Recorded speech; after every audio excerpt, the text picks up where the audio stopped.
Hello, my name is Pat Allen, and I'm an interviewer for the Veterans History Project for the Library of Congress in Washington.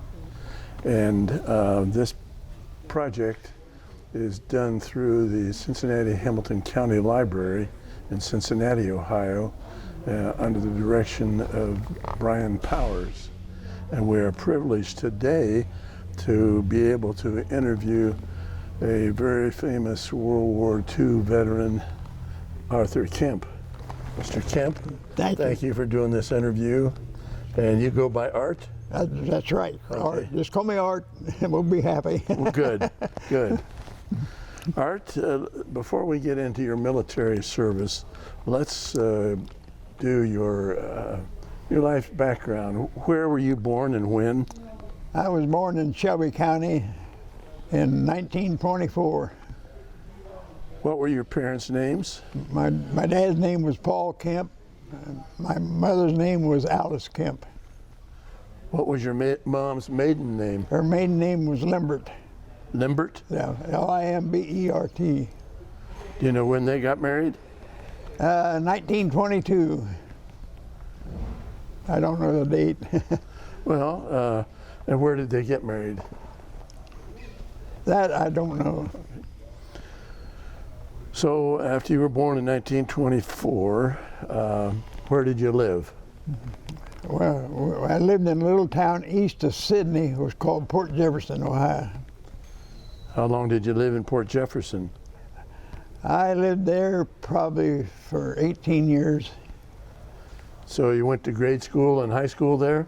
No, I went to grade school in Port Jefferson, but I went to high school in Sydney.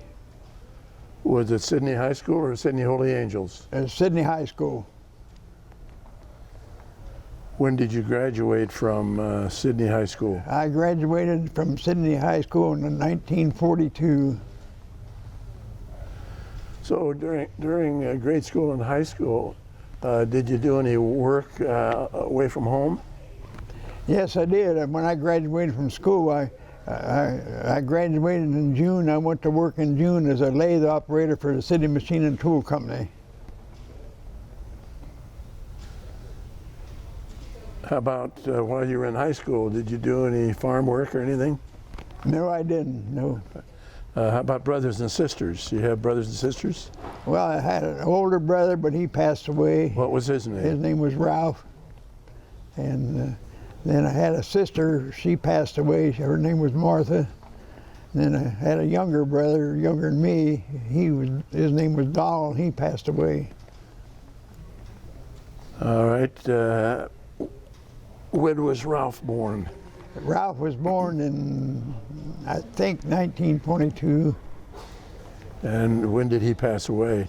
He passed away in 2013. Was Ralph married? Yes, he was. And What was his wife's name? his wife's name was Wilma. Is Wilma still living? No, she isn't. She passed away probably 7 or 8 years before he did. Did Ralph and Wilma have children? Yes, they had 3 boys. You remember their names? Well, let's see. One's Dave. He was the oldest. He lives west of Sydney. And got another. I can't think of his name. He lives in Troy, Ohio. And then another one, I can't think of his name. He lives in Mississippi. All right. How about Martha? When was Martha born? She was born in 1926. And did Martha marry? Yes, she married. Let's see. I can't think of his name either. Okay. So, and you said Martha passed away. When did she die? She passed away in 2019. Did she work outside the home?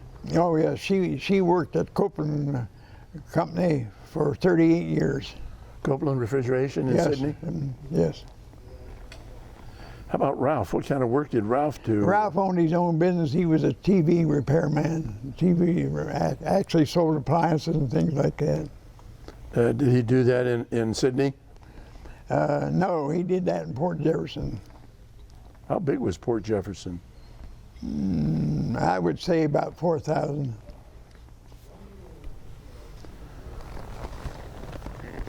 And you had a brother. Well, let me ask you, did Martha and her husband have children? Yes. What was her husband's name? His name was Archie. Archie? Yep. How many kids did they have? See, they had one girl, and her. Do you remember her name at all? No, I can't, but she lives in Sydney, Ohio. I know that. How about Donald? When was Don born? Donald was born in 1929. And when did he pass away? He passed away in 2020. Was Don married? Yes, he was married to Jane Kemp. Jane? Yeah, it was Jane, and they were married, I think, 68 years, something like that. What was Jane's maiden name? Do you remember? I think her maiden name was Slusser. Slusser? Yes, that's right. What was Wilma's maiden name? Her name was Wagner.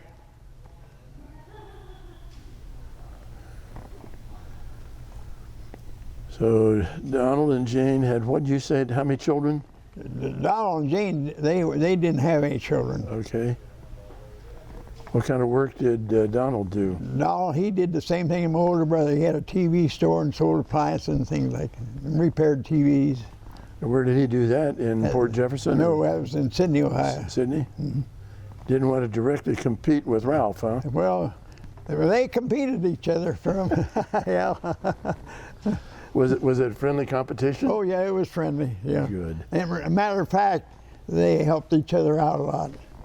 Good. Now, how about your mom and dad?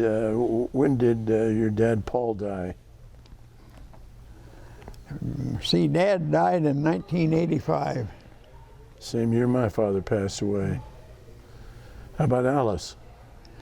She died in 1981. What kind of work did your dad do? My dad, he had his own business. He ran a garage and a repair shop. Automotive garage? Automotive garage? Oh yeah, automotive, yeah. And he had a machine shop. He did a lot of machine work too. And did your dad have a high school education? No, he didn't, no. How far did he go in school? He only went to school to 8th grade.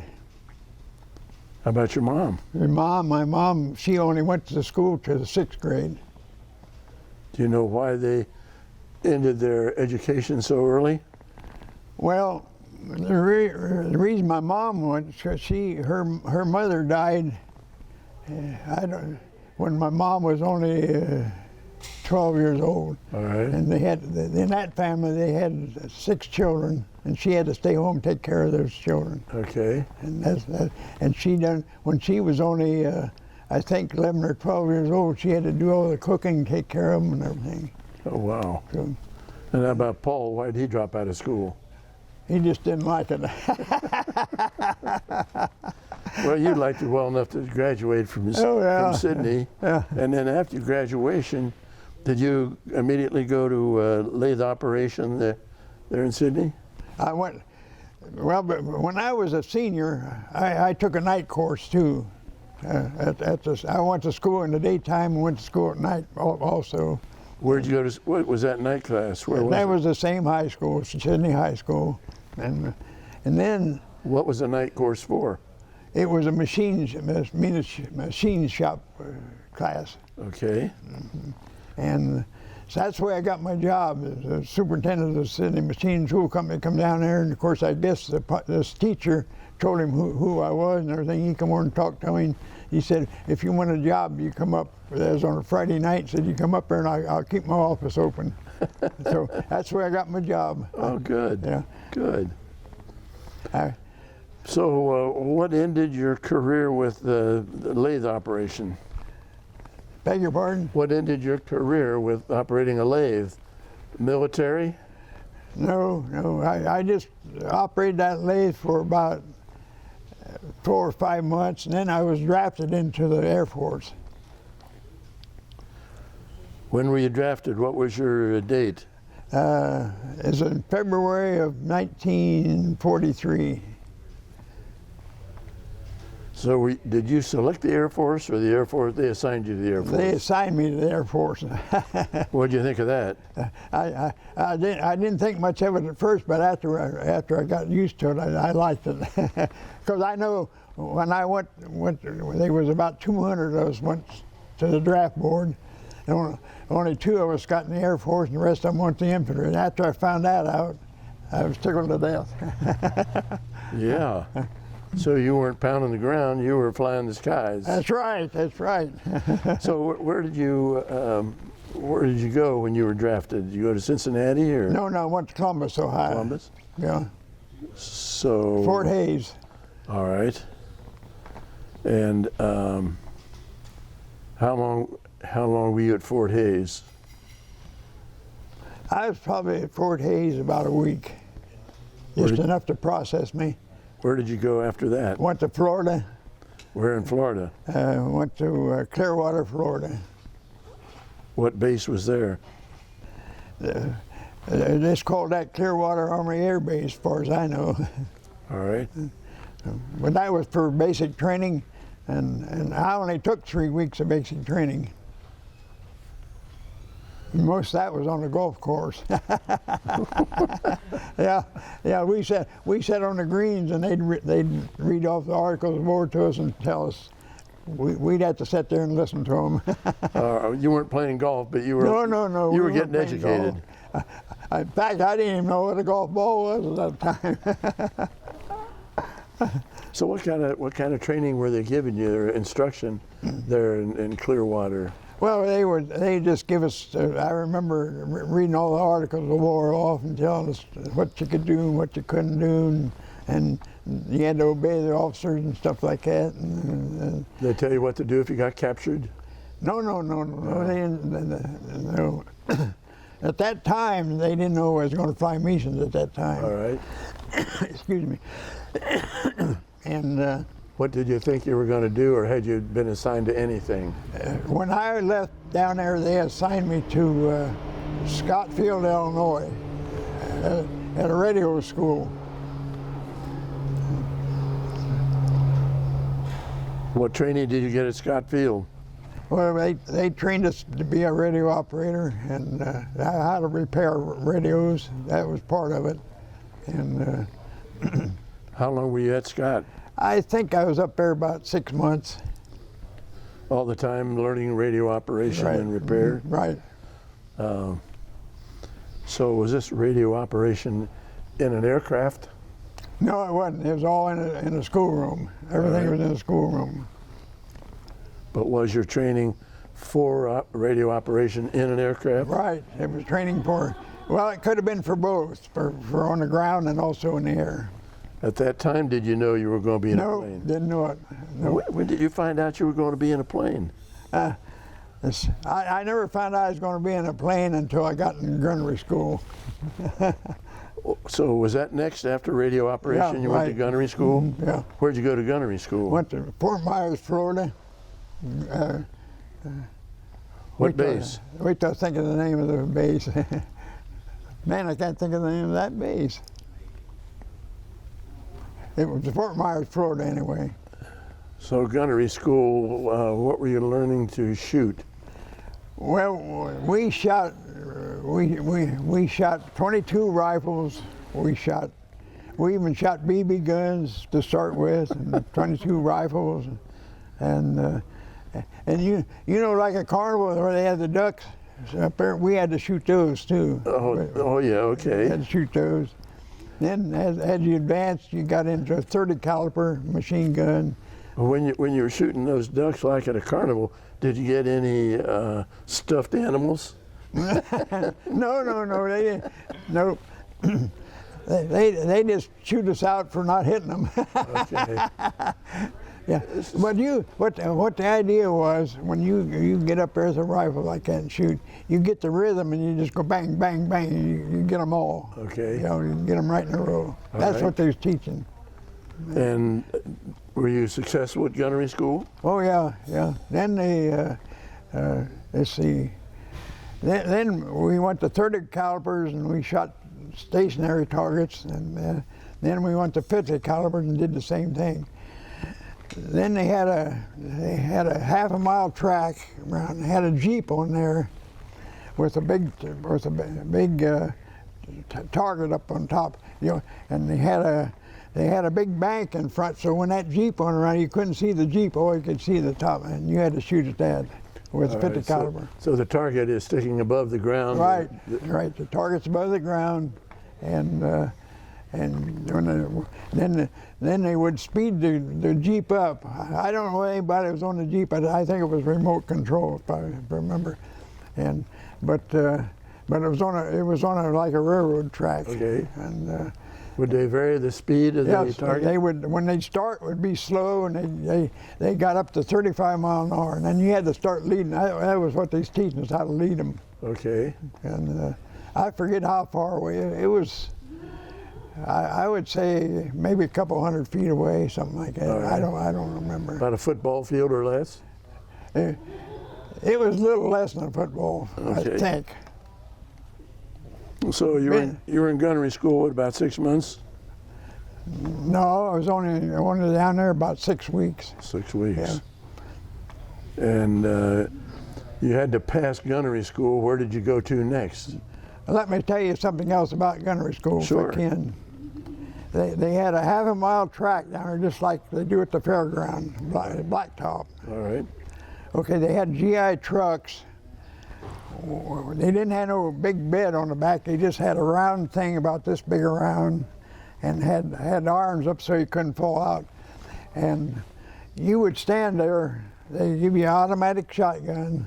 You'd stand there, and then right behind you, there's room for an instructor stand behind you. Okay.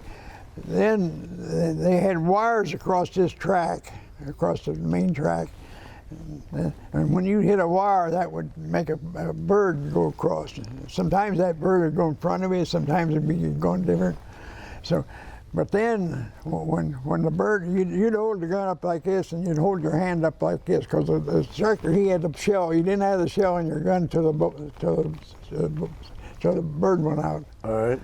Then, as soon as they hit that wire, the bird, you grab that shell and put it there and shoot it. Yeah. Almost like skeet shooting? Well, we did skeet shooting too, but this here was a little bit more than skeet shooting. Uh-huh. You had, so what kind of gun were you using with that? 12 gauge automatic. Okay. 12 gauge automatic. How'd you do in that? Well, I get out of 20, they always give you 25 shells, like a box of shells, and I always get 22, 23, something like that. Good. But we had one guy, he must have had experience before, but he got 25 out of 25. Ah. And he won a bicycle. I never will forget. He won a bicycle? Yeah, he won a bicycle. But then I tell you, when you go around the corner like this, the bird, say he's going like this, the bird would come out like this, you really had to lead him. That's what they were teaching you, how to lead him. All right. So I sort of like that. So at that time, did you know you were going to be in an airplane? Oh yeah, they told us going to be in an airplane. Right. When did they tell you? When you first got to gunnery school? Yeah, if I remember, that's about when they told us that, yeah. Did they tell you what kind of an aircraft you were going to be in? No, not that. No, we were still eligible to go to South Pacific or in Europe. Or Europe. So we didn't know exactly where we were going until we took OTU training, Overseas Training Unit. That was at Avon Park, Florida. That was after we got out of gunnery school. All right. And we got, when we took, well, down there we did fly a lot. We flew down there. We flew over the Gulf of Mexico and up over Alabama and we across. We used to bomb it, but we crossed Georgia. Oh, really? Yeah. Just didn't drop any bombs, but we just bombed them. You did runs? Yeah, just did the runs over there. And we had what you call navigator training, also bombardier training and tail gunner training and stuff like that. And then you had to go along with everybody. So when you went to way across Georgia, that was the bombardier training. And did you get training as a bombardier? Oh, no. Okay. No, we had to go along, you know. Well, when did you finally get assigned to a unit? Well, let me back up in the just a state. little. Oh, go ahead. When we left Avon Park, Florida, they shipped us to, by train, we went to Savannah, Georgia. And there at Savannah, Georgia, the whole crew went up there, not together, but we had to be there at a certain time. And then at Savannah, Georgia, we didn't do a thing. We didn't do any training or nothing. We just waited for instructions to go overseas. That's when we found out where we were going. So you already had your crew made up? Oh yeah, we had the crew made up. And how many were in your crew? 10 people. So at that time, did you? Go ahead. Let me tell you something else that I just thought about. When we was in Avon Park, Florida, when I met the pilot, see the pilot, he was acting your commander of the whole crew. All right. And I told him I was supposed to have been a radio operator. That's what I was trained to be. I said, I told him, I said, I don't want to be a radio operator. I want to be a tail gunner, because I tell you why. In gunnery school, one of the sergeants had already flew me, and he told me, he said, if you want something really exciting, be a tail gunner. That was me. I didn't know what I was getting into. So that's what I told my pilot when I got an OT, overseas training unit there. And I said, I want to be a tail gunner. Tail gunner. And you know what? They put me in a tail then. And you were only, what, 18 or 19? I was 19 years old. 19 years old. So you didn't know anything about being a tail gunner? Nope, didn't know. Didn't even know where the tail was at that time. I just took that sergeant's word. He said, if you want something exciting, be a tail gunner.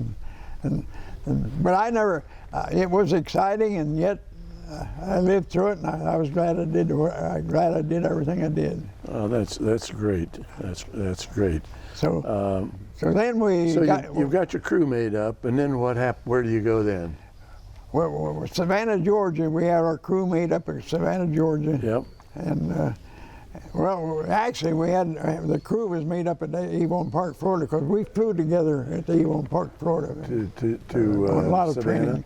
Then when we went to Savannah, Georgia, we waited to get our own airplane. All right. So finally we got our own. I'd say about 10 days later. We was there about 10 days, and we got our own airplane. Got a brand new B-17, and of course they had to check it all out. And then I remember they weighed it, and they weighed 32 tons. I remember that. Uh-huh.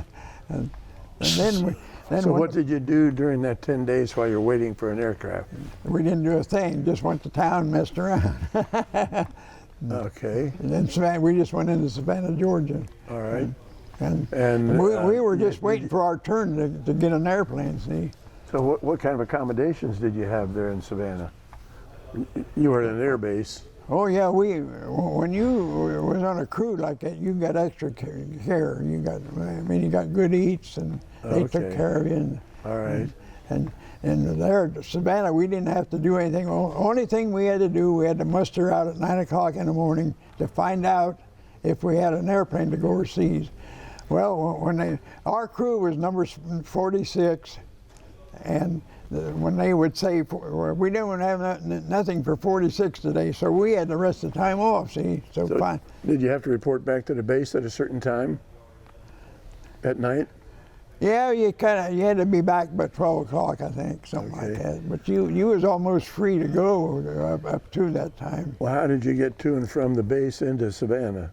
By taxi cab. Okay. and hitchhike with other GI trucks. All right.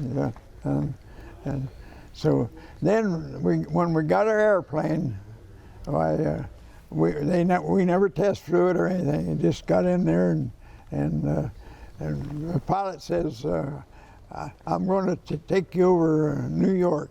Right then's when we knew where we were going to. We knew we was going to England instead of over South Pacific. So did you have any practice with your guns on the way to make sure they were working fine? Nope, not at that time. At that time, Did you have all the ammunition already loaded on the plane? Or did they have to do that over in England? They wasn't no ammunition. I don't even think there was any guns in the plane at that time. They did that over.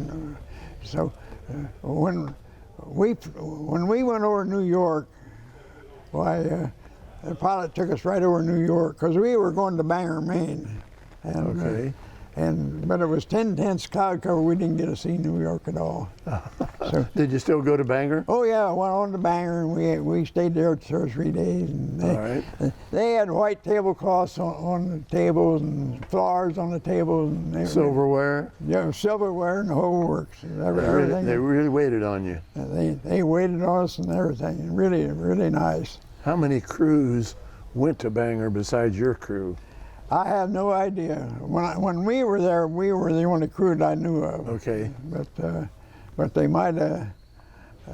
I think they had different routes to go. You know, different places. All right. So after. Wait. I got to back up. When we left Bangor, Maine, we went to Newfoundland. Okay. We landed in Newfoundland and we stayed there 2 or 3 days. All right. And they done the same thing, give us good eats, and of course by that time they went over the plane, fueled it up, and see if the mechanics went all over it. So then when we took off, we went. Our destination was. We just think, it's over in England anyway. I can't think of the name of that place where we went. Starts with a P. Yeah. I see. What, Polecraft or? No, it wasn't. I can't.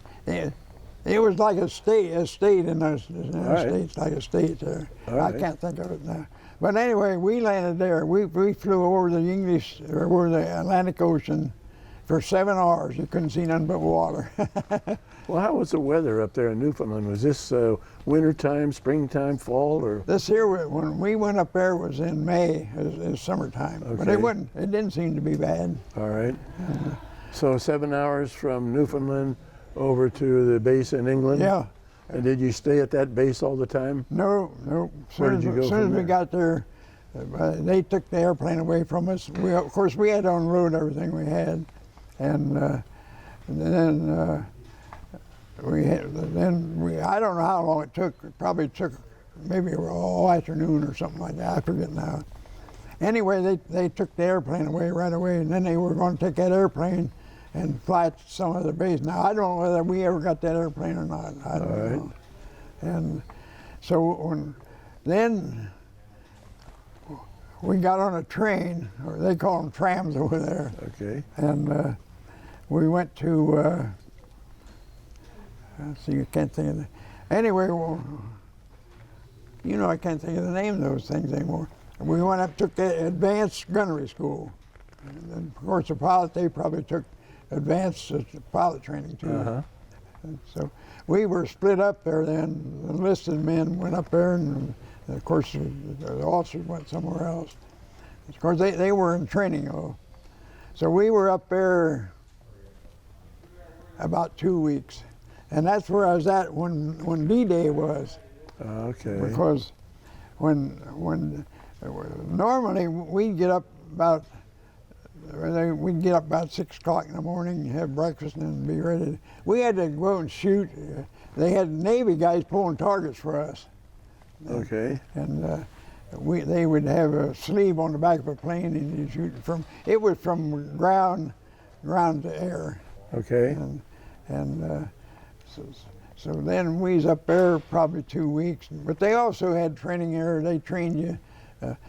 Before we knew where we were going, we studied Japanese airplanes and also German airplanes. All right. So when we got over there and had advanced training, it all was German planes, German and English planes. So when you say you're studying, you're studying the silhouettes of the planes? That's right. They're silhouettes, so you could identify them. All right. Yeah. And they had a big screen there. It was about 4 foot square. And they would flash, they just flashed like that on the screen. And you had to tell how many planes was in that group and what kind they were. Wow. But I found out what the secret was. you didn't look at the screen. You looked up on the top. Is that? You looked up on the top, off the screen, just up the top left, and you could really tell then. Oh, really? Yep. Yep. What was up at the top left? Just so your eyes didn't concentrate on the airplanes all at once. So Okay. that was you could really do a better job that way. All right. Yeah. So do you think you did a pretty good job of identification? You had to identify them, like if they'd put 109s up there, FW190, you had to tell. Sometimes they'd be 30 and 40 on the sheet. You had to say, well, that's 40. So, right. you had to write that down, and they grade you on your card. See? Okay. How'd you grade out on that? I don't remember the actual grade, but I must have made all right because I went through. Well, did you get back with your same crew then? Oh yeah, yeah. Well, right then, we were sent to Polebrook, and that's where Polebrook, okay. Yeah. Polebrook. Pole. Brook. Yeah. Book. Yeah, I guess. Do you know any bigger towns that were close to Polebrook? Yeah, we had one called Peterborough. That's the one we always went to. It was 14 miles from Polebrook. Polebrook was just a small place, small town.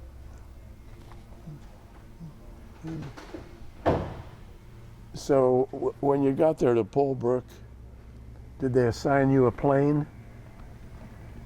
No, they didn't assign us a plane. When did you get a plane? We were at Polebrook. See, I can't remember the day we down there, but we flew our first mission on the 21st, so we got there before that. 21st of what? 21st of June, 1944. So the day, on June the 24th, 1944, we was on the base and we were put on combat duty, flying duty. And that day they had an ME, that's which is maximum effort, and everybody on the base had to fly, was eligible to fly combat. So we had to fly a mission with a green crew, and we didn't know nothing about combat or nothing. And usually the pilot and the co-pilot flew 2 or 3 missions with an experienced pilot. But that particular day when they had ME, we flew all by ourselves. Nobody was on another mission. We never was on another mission. We were scared to death. You were scared, yeah. Yeah. Now, what date was that, the 24th? Or the 21st? I think that might be your phone.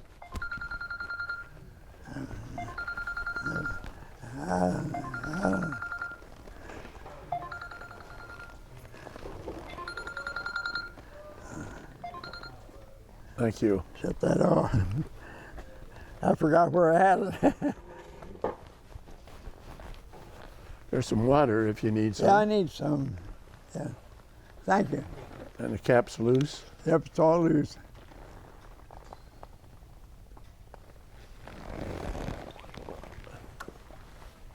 So I'm going to scoot over here a little bit. Is this where you were on the plane? Yes. In the tail. Let me try.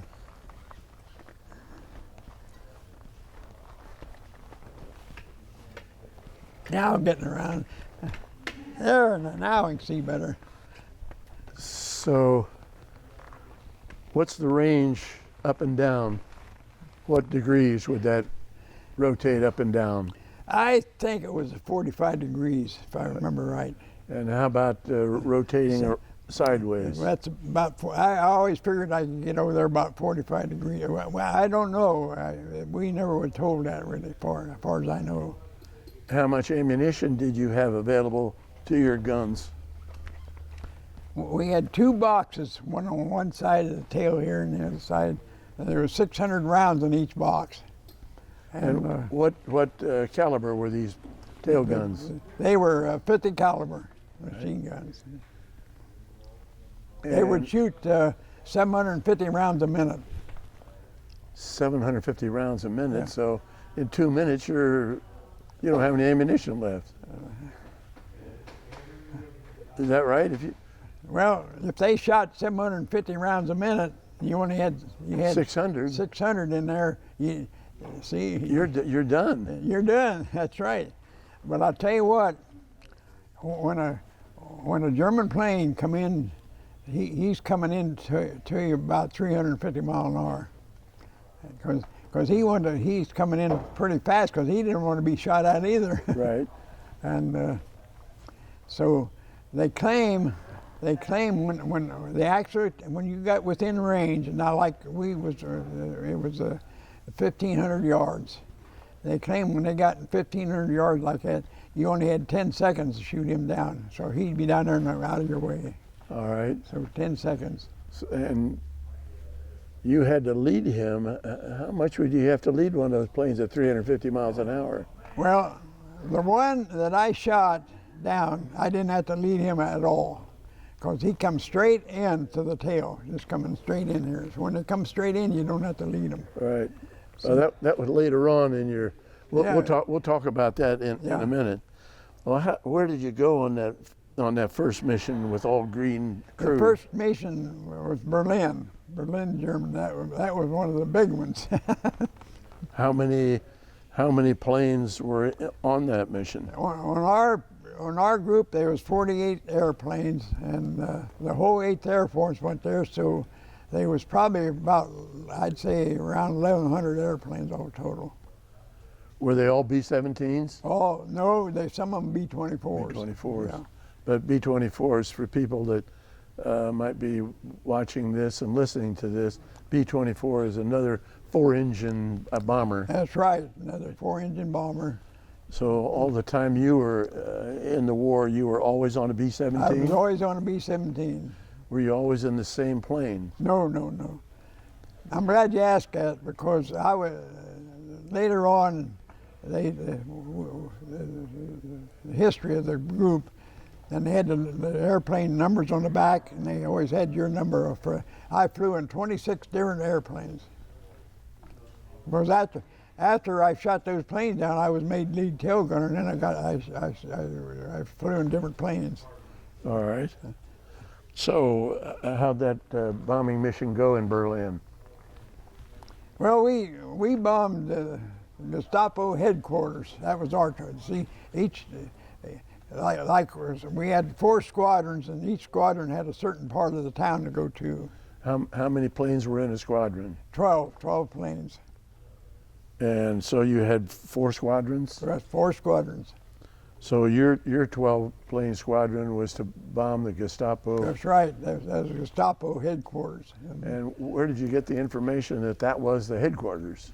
Well, we had briefings in the morning before we left for the mission, like 2, 3 o'clock in the morning, and they knew all that. Of course, I think they had spies around. I don't know, And in the morning, do they have a big map on the wall showing you where you were? Had a big map and had it all prepared. And when they put Berlin up there, everybody went, woo! They said, well, we didn't want to go there, because they had more flak guns at Berlin around in any other city, and Mersburg, Germany was the second one. They had flak. They had, according to history, they had over 2,500 flak guns around Berlin alone. Oh wow! And, well, let me ask you some more about that. Okay. About that mission. How high were you flying when you dropped your load? I'll have to look on the map. I got it right here. Sure. It was 28,000 feet. 28,000. And did you encounter any German planes on the way in or on the way back? No, not on that time. They were German planes around, but they didn't attack us. Okay. We seen German planes, but they didn't attack us. Did they attack any other squadrons? They attacked some other groups. And did you see any of the B-17s or 24s go down? Oh yeah, I seen quite a few of them go down. Yeah. So your crew is composed of 10 men. 10 men. Tell us who those 10 men were by position. Well, on the pilot was his name was Jimmy Deal. He was the pilot, and he was from Dayton, Ohio. Oh, all right. Yeah, and then we had Virgil Bullock was a co-pilot, and he was from somewhere in California, I don't know. And then we had the navigator. He was from Shady Side, Ohio. Well, that's down by the river. Yeah, right. Well, I've been to his house, and his land was right on the river. Ohio River. His Backyard? backyard was right on the river. Yeah, and then we had a bombardier.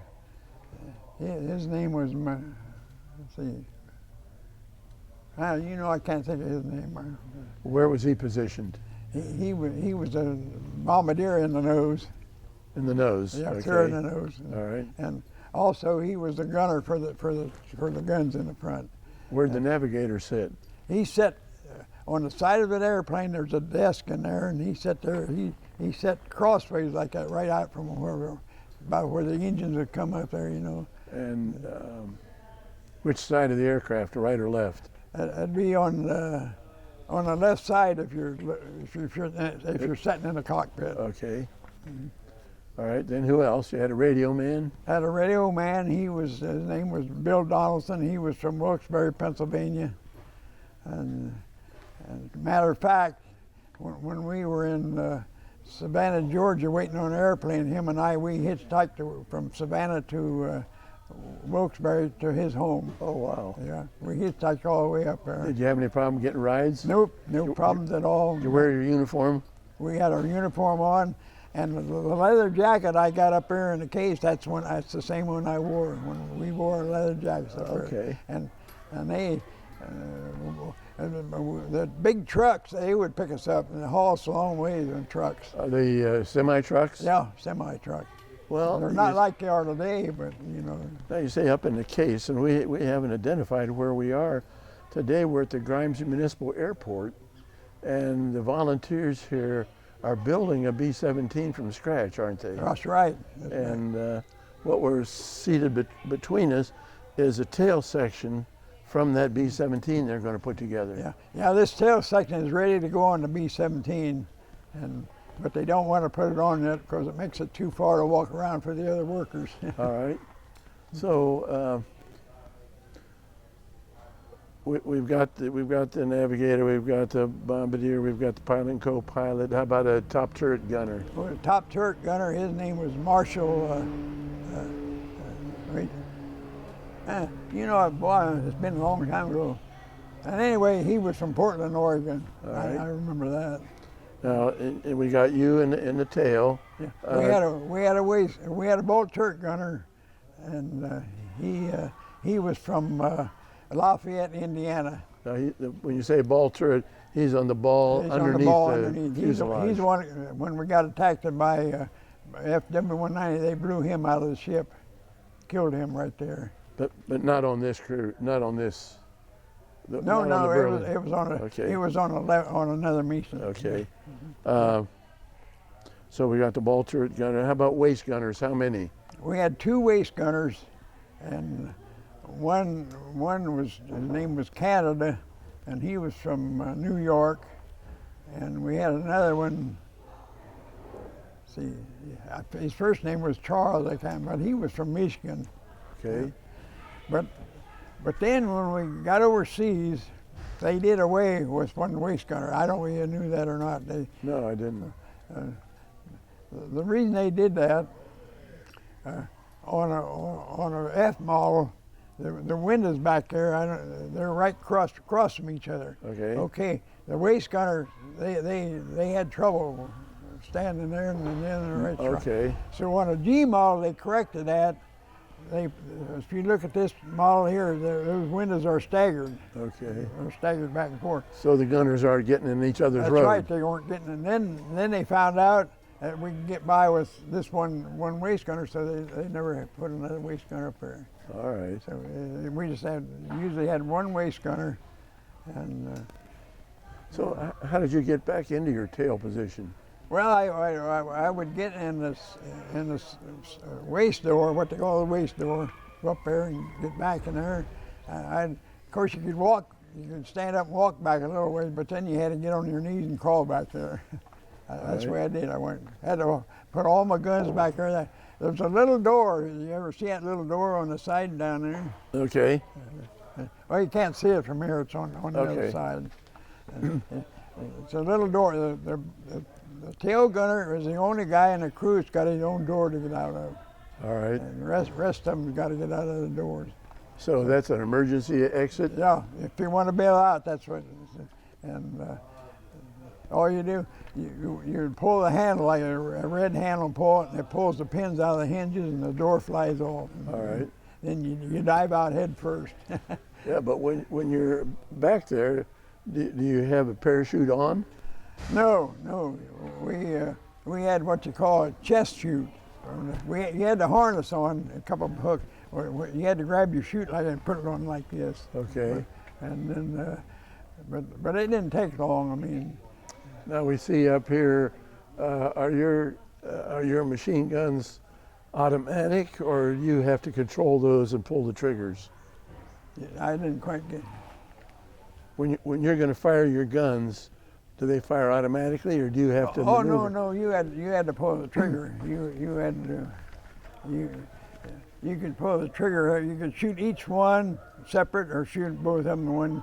And another thing, when you're in training, most of the time, about everybody's that way. When they pull the trigger, you'd shoot about 10 or 15 rounds out, and then and the instructor would say, go easy on that trigger, go easy on that trigger. So finally what you could do, you could shoot one round out at a time. And it wasn't hard. It just took a little training. All right. So that's. So you didn't have any problems on this run to Berlin. How many times did you go to Berlin? Only one time. That was my first mission. And how many total missions did you have? I had 35 total missions. And obviously you came back safely from all of them. That's right. Never got wounded. Where were most of your missions done? Well, we had most of our missions when we first started flying was in France. Then after Normandy, they sort of we bombed a lot of railroad yards and stuff like that right after Normandy. All right. Railroad yards in France or Germany? That was in France. All right. And then later on, we bombed mostly in Germany.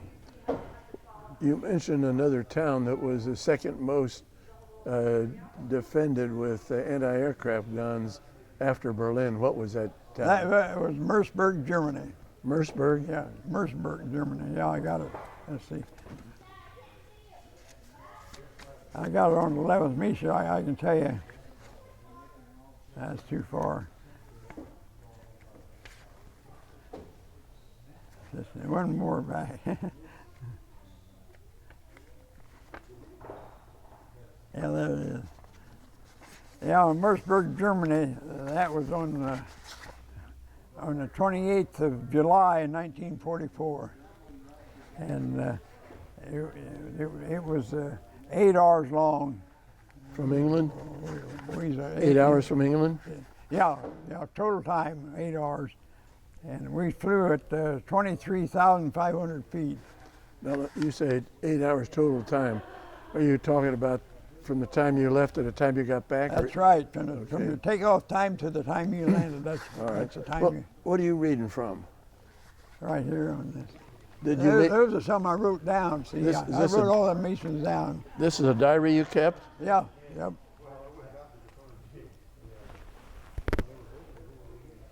Your second mission was June 22nd.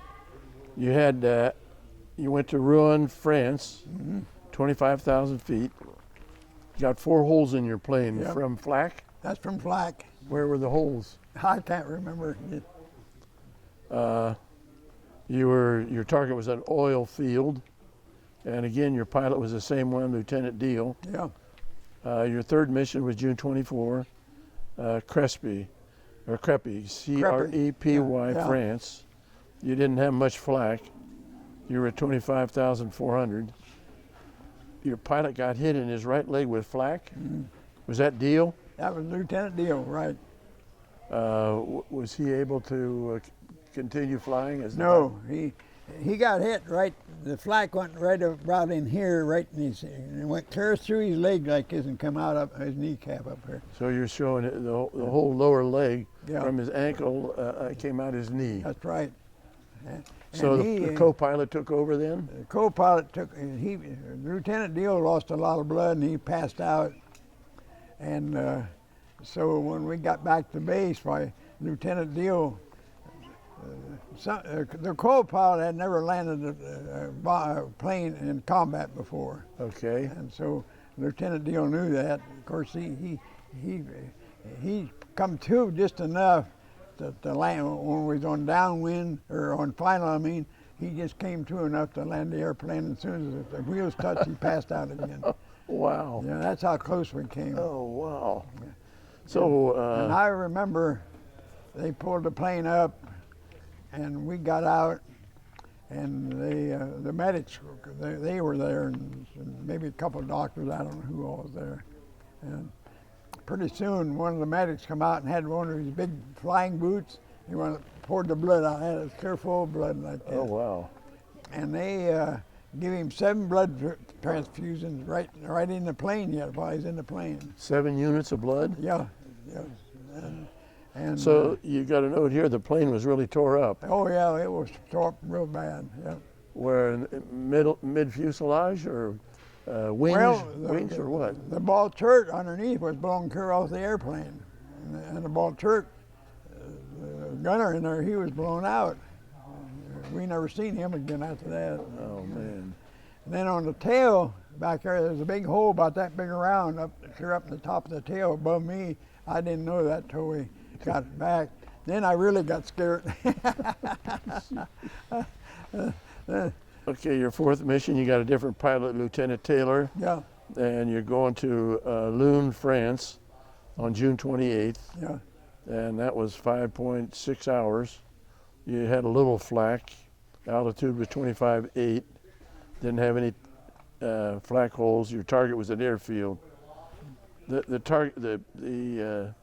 target on the previous mission on June 24th, where your pilot got torn up, you were to bomb a rocket installation. Yeah. That was for your B-1 rocket. You know what they call them, buzz. You remember the buzz bombs? That's yes. what it was. Yeah. Well, after these missions, who reported the success of these missions? Whether you really accomplished who reported that? The radio operator, he was in contact with the base at all times. All right. And when they would report what the navigator, he usually would, of course, he could see better. He could see what the target, what they did, you know. And, Okay. and of course, everybody was telling the difference. And then we had guys back to base to put all that together. All right. And but the radio operator, he would do all that with code. He wouldn't, just like, they had what they call Q signals. I don't know if you ever heard of them or not. No. Q, and they had 3 letters where they all started with Q, and then some of them meant what your speed is and how much bomb load you got, and yeah, you had to know all that stuff. See. What was your usual bomb load? Usually the bomb load was 4 tons, and a lot of times we would hold firebomb, what we call fire bombs, phosphorus bombs. Incendiary bombs? Yeah, incendiary, and put them clear up in the top to let the other bombs protect them. Because they got hit, you was going. Okay. And How big were the bombs that made up the 4,000? Were they bombs, 250 pounds or 500? They were 500 pounders mostly. Okay. And 500 pound, and then we would have, if it had a full bomb load, there'd be 16 500 pounders on there. Okay. And but then we had a bridge. You might read that about in there, where we had a bridge, and we didn't bomb that bridge. We had 2 bombs on the plane, one on each side. Each bomb weighed 2 tons apiece. Oh man. Yeah, and I can't remember whether, I think I wrote in there we came back and brought the bombs back. Now you note on your fourth mission here that it was your target was an airfield and it was a milk run. Yeah. What do you mean by milk run? Milk run was with no flak, hardly any flak, or it wasn't close to you, and it was easy mission. You might say just an easy mission. All right, your fifth mission was July 4th in 44, and your target was a railroad bridge 4,500 feet long? Yeah. That's a long That was bridge. in France. Does it say France there? Or what? It says, yeah, Sami, France? Samar. France? And you had a load of 2,000, you had two 2,000-pound bombs. Yeah, that's where we had them 2,000 bombs. And did you drop them? If I remember, we dropped our bomb, but we missed the bridge. Does it say that there? No, it says no bombs dropped, cloudy out. Okay, that we brought the bombs back then. So wasn't that kind of touch and go when you land with your It bombs? was, but a lot of people today say you can't land with your bomb. We landed several times with our bombs in there, brought them back. Well, that flight was 7 hours and 50 minutes. Now, of that 7 hours 50 minutes, how much time are you back here in the tail gun? Let's see. I'd probably be back there about 5 hours, something like that. So when you're going over the channel, you're back in the Oh yeah. in the tail? Yeah, that's when. See, when you would take off in the middle of the night or morning, why, you would be about 8,000-9,000 feet. When you got to 10,000 feet, you had to put your oxygen on. Well, you had to be back in your place at 10,000 feet. And usually that was either over the channel or before you got over the channel. All right. 6 missions with Munich, Germany. You had intense flak, but you didn't have any flak holes. You were bombing an aerial engine works. That engine factory was made. The engine was being made for the 262. You ever hear that 262? Was that a bomber or a fighter? No, that was a fighter. German fighters come out with that 262, and it was 100 miles faster than a P-51. So was that a jet aircraft? Oh yeah, that was the first. I rode in there where I seen a jet aircraft, my first aircraft, Okay. and we were flying. I think we were heading back to the base, but he was flying over here. He was down a little lower than we were too. And why he didn't attack us, I don't know. The only thing that I know is he was flying up there and getting our altitude, and he would really go back and tell me exactly where our altitude was. They did that a lot. Okay. 7th mission again is in Munich, 25,000 feet. You had intense flak. Yeah. You didn't have any flaks 2 days before. You had intense flak 2 days later. Depending on the target, where the target was. These are marshalling yards. Yeah. You saw 6 Focke-Wulf 190s. Yeah. She knows, but they didn't attack us. Did they attack any of the other squadrons? Well, they probably did, but we couldn't You see didn't them. see 'em? We couldn't see them.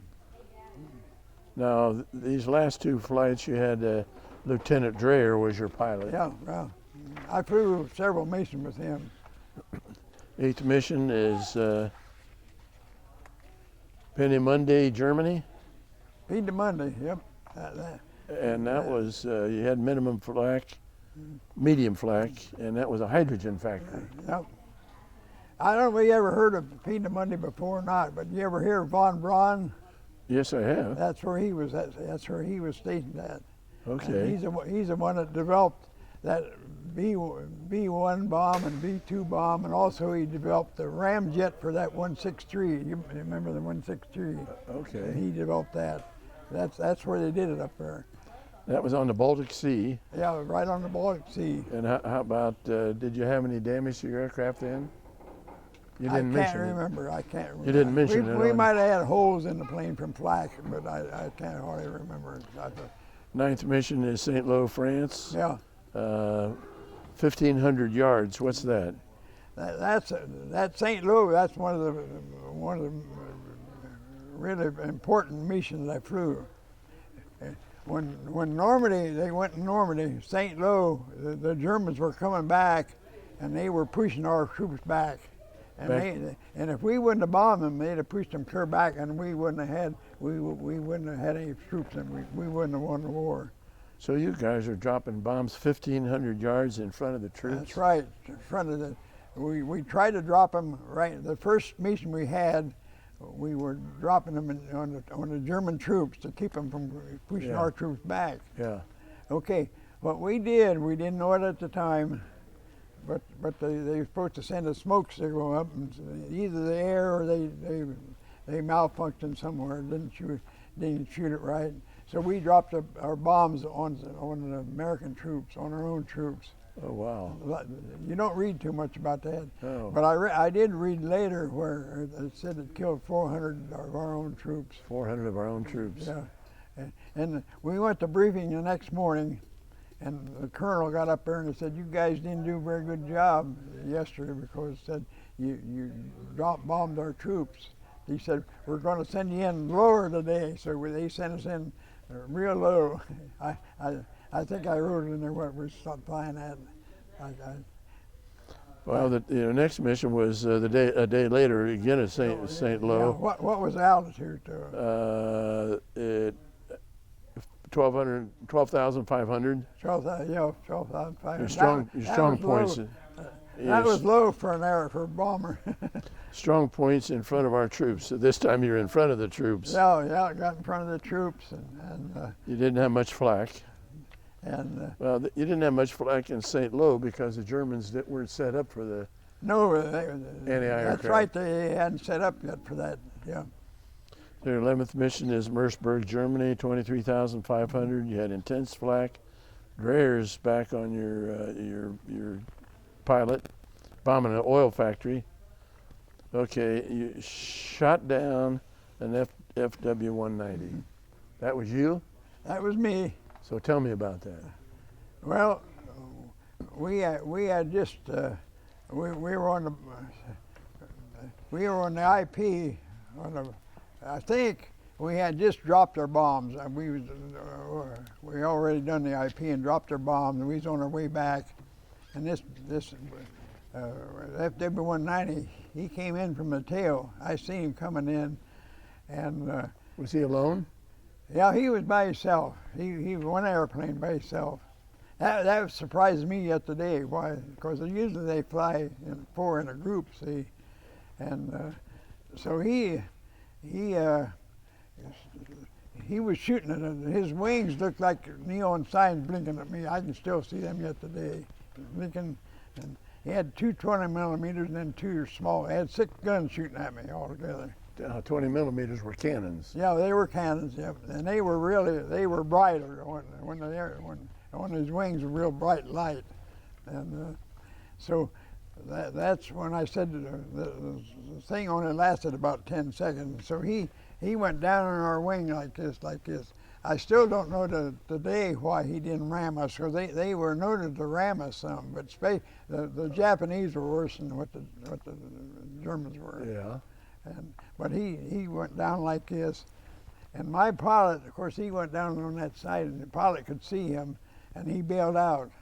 The guy bailed out of that 190, and then of course the pilot couldn't see him anymore because it got out of sight, and we found out later through history that his chute didn't open, and he hit the ground and killed him.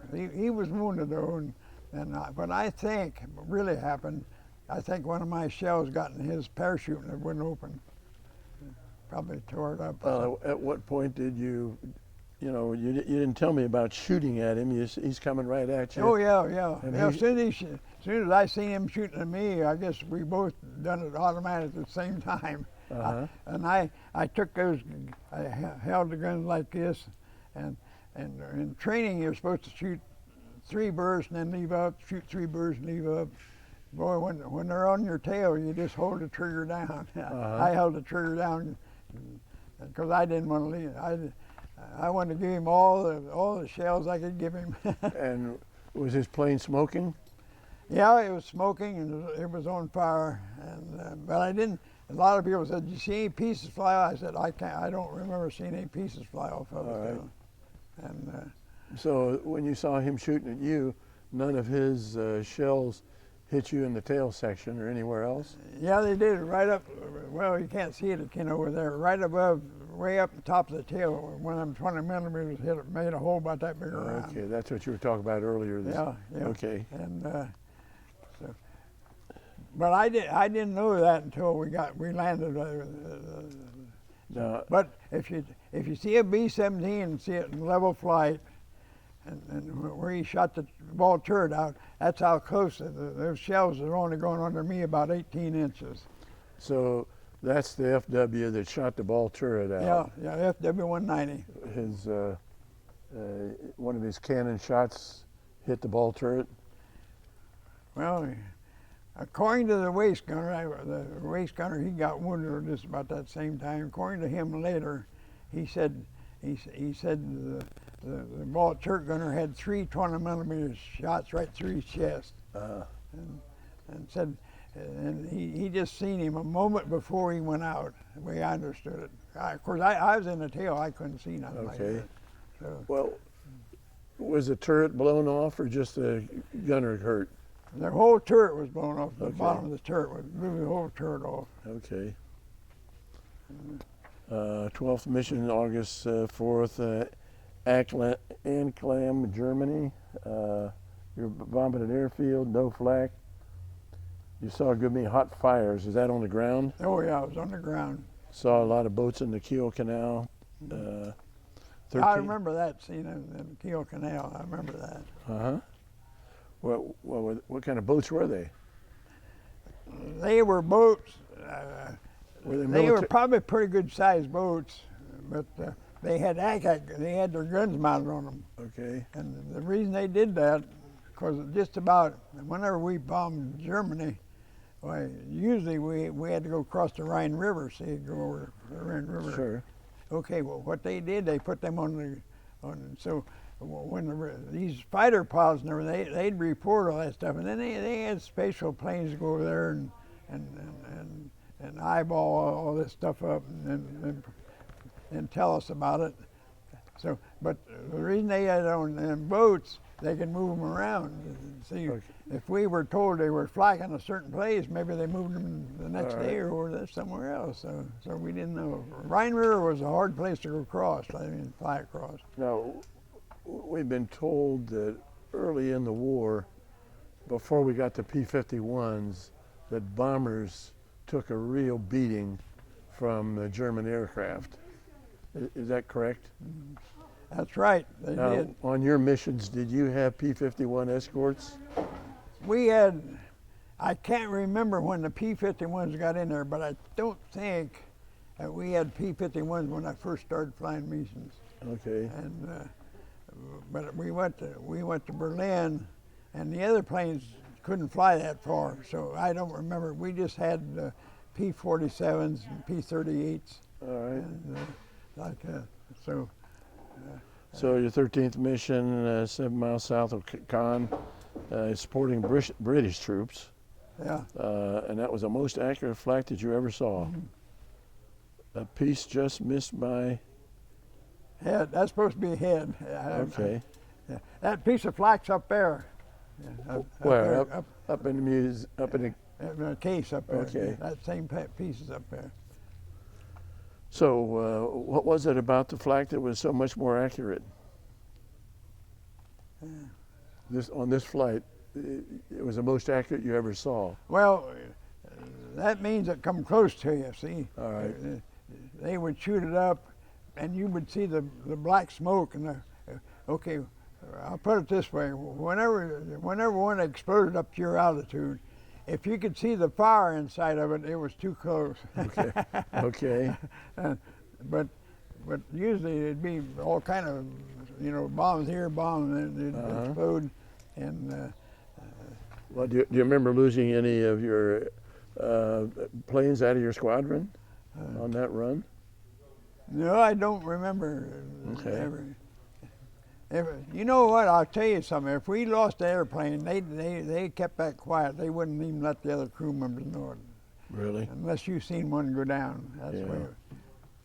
So- In our barracks, they had different crews in there, enlisted men crews, and sometimes you come back and say, where'd these guys go? You know, they wouldn't be in the beds. Yeah. And, well, they got shot down today, and that, you know. Yeah. So, That'd be tough, wouldn't it? yeah, it was tough, but we never got to know them. And we never got to know anybody. We got to know our crew, and that was about it. And really, I flew on a lot of crews. I didn't know anybody on them. Didn't know okay. anybody on them. All right. Just went out and done your job, and they never said nothing to me, and I never said nothing to them. You didn't want to make friends because you would lose them, maybe. That's right. That's right. So the next day was a tour over Germany. You bombed Elsborn rail yards, Yeah. and Munich was the briefest Yeah. target. But I was going to tell you that a while ago. A lot of times, like airfields and marshalling yards, they were secondary targets, and just like Munich, there was a primary, and this here was a secondary. So what's the difference between the primary and the secondary? Why would you not go to the primary? Well, the primary would be fogged in, or be cloud cover, or something like that. All right. Or maybe a storm come over that town at that time or something. Now on that trip you saw a B-17 go down, and 7 chutes got out. Mm-hmm. That was one of our jobs to do. If we seen a bomber go down, we were supposed to count the chutes that went out. So that's what we did. So then you have a mission on the 11th to Brest, France. Wasn't much flak. It wasn't close to you. Target was strong points protecting the Brest harbor, 25,000 feet. Best bombing weather that you ever saw. Yeah. I want to tell you something about that. There's a picture up there in my case that the guy took afterwards. Where the Brest, France was where the Germans had their submarines pins. Okay. That's what it was, submarine pins. And on the top, there was 11 feet of concrete on top with reinforced rods in there. We were told in briefing that those bombs, we had 2 bombs on firearms. Did it say anything about 2 bombs being on there? No, this has 16 500-pounders. Oh, yeah. We had, maybe it was a different time. I can't remember all that. But anyway, we had bombs on there that would go through that cement. And we didn't believe it. Boy, you got a bomb, it'll go through there and it won't go off until it gets down in where the subs are. Oh, wow. And they did. They dropped them bombs, and there's pictures up there about it. And they dropped them. Those bombs went right through that 11 feet of concrete down into where the subs were, and then they exploded down where the subs were. Wow. You'd think they would explode when they hit the cement, but they didn't. Huh. So, So what was it about the weather? Just clear blue sky and... well, when you flew up there, most of the time it was blue sky, but that one time where the railroad bridge was there in France, there was a thunderstorm there, and we tried to get around that storm, and it was a great big high storm, and they went around the circle a couple of times to see if they see the could target. avoid it? And so of course, if you circle too many times, you run out of fuel. Sure. And so that's the reason we dropped her. We didn't bomb that bridge that time. All right. So we found out later, we went up to 31,000 feet in a B-17, and that's just about how it would fly with a load. Okay. And so then we came back and bombed, and that thunderhead, they called it a thunderhead, it was 45,000 feet high, we found out later. Oh, wow. Yeah. So without bombs, how high would your plane fly? I don't know, we never went up there with. Okay, you're flying real high. It's colding the devil out. What are you wearing to keep warm? We had heated suits on, which they really worked good, but you had to take care of them. You had to take real good care of them. You didn't lay around on them or anything. How like about your that. hands? And You they have were gloves? just. You have heated gloves for hand? Oh yeah, I had heated gloves and I had heated boots and heated pants and heated. Everything was heated on you but your head. All right. Okay, your next mission was on the 16th. You went to Leipzig, heavy and accurate flak. Target was hangars at an airfield where ME-110s Yeah. were being built. Altitude 25,000. Came back on 3 engines. What Yeah. happened to your 4th engine?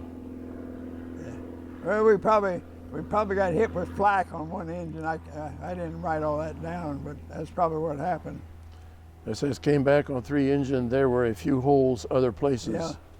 Saw a lot of fires and black smoke on the ground. Marshall passed out on the way over Yeah. because lack of oxygen. Who was Marshall? Marshall was our top Turk, Okay. and what happened? The hose on your oxygen mask had like a bayonet to lock them on there. You ever heard of Yeah. that bayonet? And he didn't have that quite locked. And when that dropped loose and he didn't have no oxygen.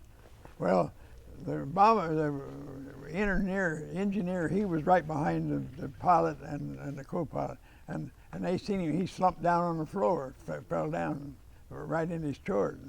And of course, they looked at him right away and seen he didn't have no oxygen on there. So they put the oxygen on him right quick, and it wasn't no problem with him. He revived after. Oh yeah, he Good. They said if you don't have any oxygen, in about 15 or 20 minutes you're You're going. dead. Yes. Yeah. Yeah. So your 17th mission was over into Belgium, bombing a bridge. You're 25,000 feet, but you missed the bridge. Yeah, that's where I missed the bridge. Yeah. Your 18th mission was a week later, back into Germany, Peenemünde, the experimental station for flying bombs and rocket ships again. Heavy flak, but no enemy fighters. Yeah. Now it says, can wear 3 oak leaf clusters now, including the one I got for that fighter. So what are these 3 oak leaf clusters for? When you get the air medal, you get the regular medal, and when you get for another medal, for another air medal, you get a cluster. You don't get the second medal. You just get it. It's the same thing. You get credit for air medal, but you don't get the medal. Well, why are you getting these recognitions? Just for the number of missions? Just the number of missions you do on a B-17. I don't know if everybody's that way or not, but if you flew 5 missions, you was eligible for oak leaf cluster. Then if you got 5 oak leaf clusters, you get a silver oak leaf cluster, and that was a place of 5 of them. Some fighter pilots, they did that. Okay. So on your 19th mission, August 26th, Lieutenant Mahoney went down September the 5th over Ludwigshafen, Germany. He was your bombardier, but was flying spare with Wright's crew that day. So how'd he go down?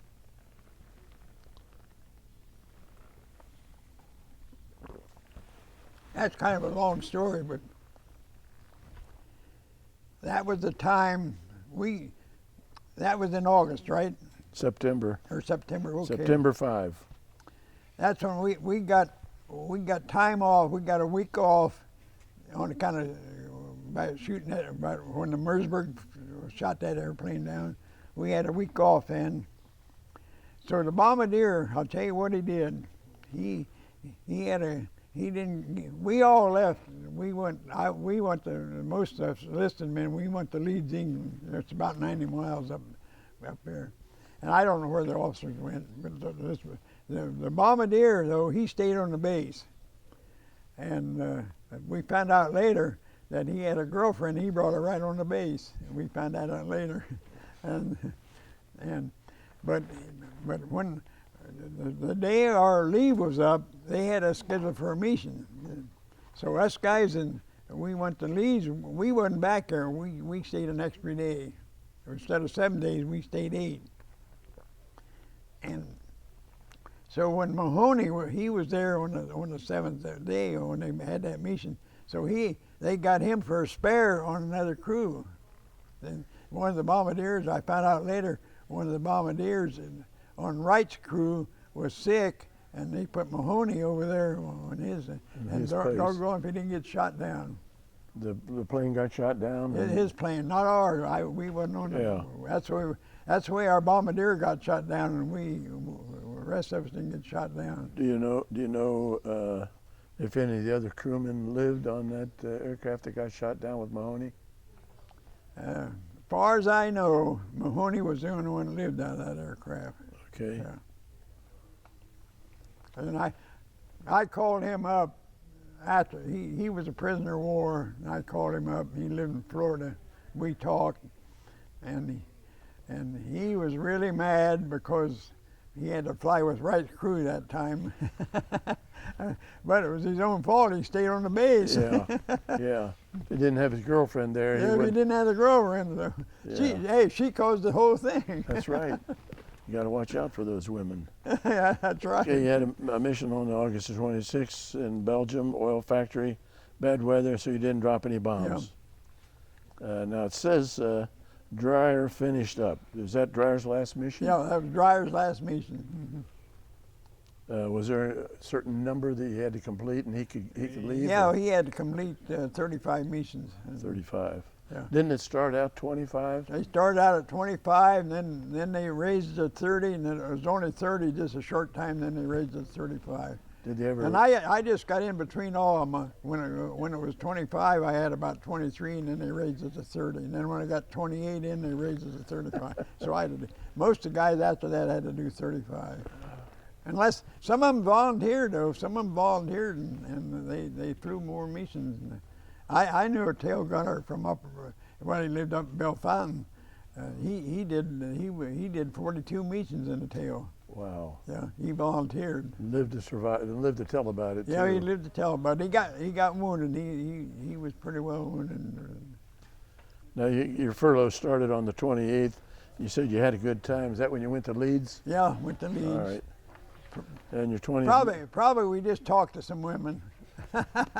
Probably. Yeah. We're not going to go into that. You can't tell all these secrets. No, I don't want to tell them all. Your 20th mission, September 22, Basel, Germany. What was it? Basel, Germany. Razzle or Basel, Germany. I'd have to let me look at that. It's right there. Oh no, that's Castle. Castle. That's supposed to be a K there. Okay. A Castle. Yeah. Oh, all right. So you're 29,000 feet. You had light flak and none close to you. This was your first mission with Captain Trapp. He's the pilot. Trapp's your pilot. Yeah. See, we didn't have no pilot, and they sent Captain Trapp. He was an instructor pilot in Virginia somewhere, and then he wanted to do combat, and they sent him over spaces for our crew.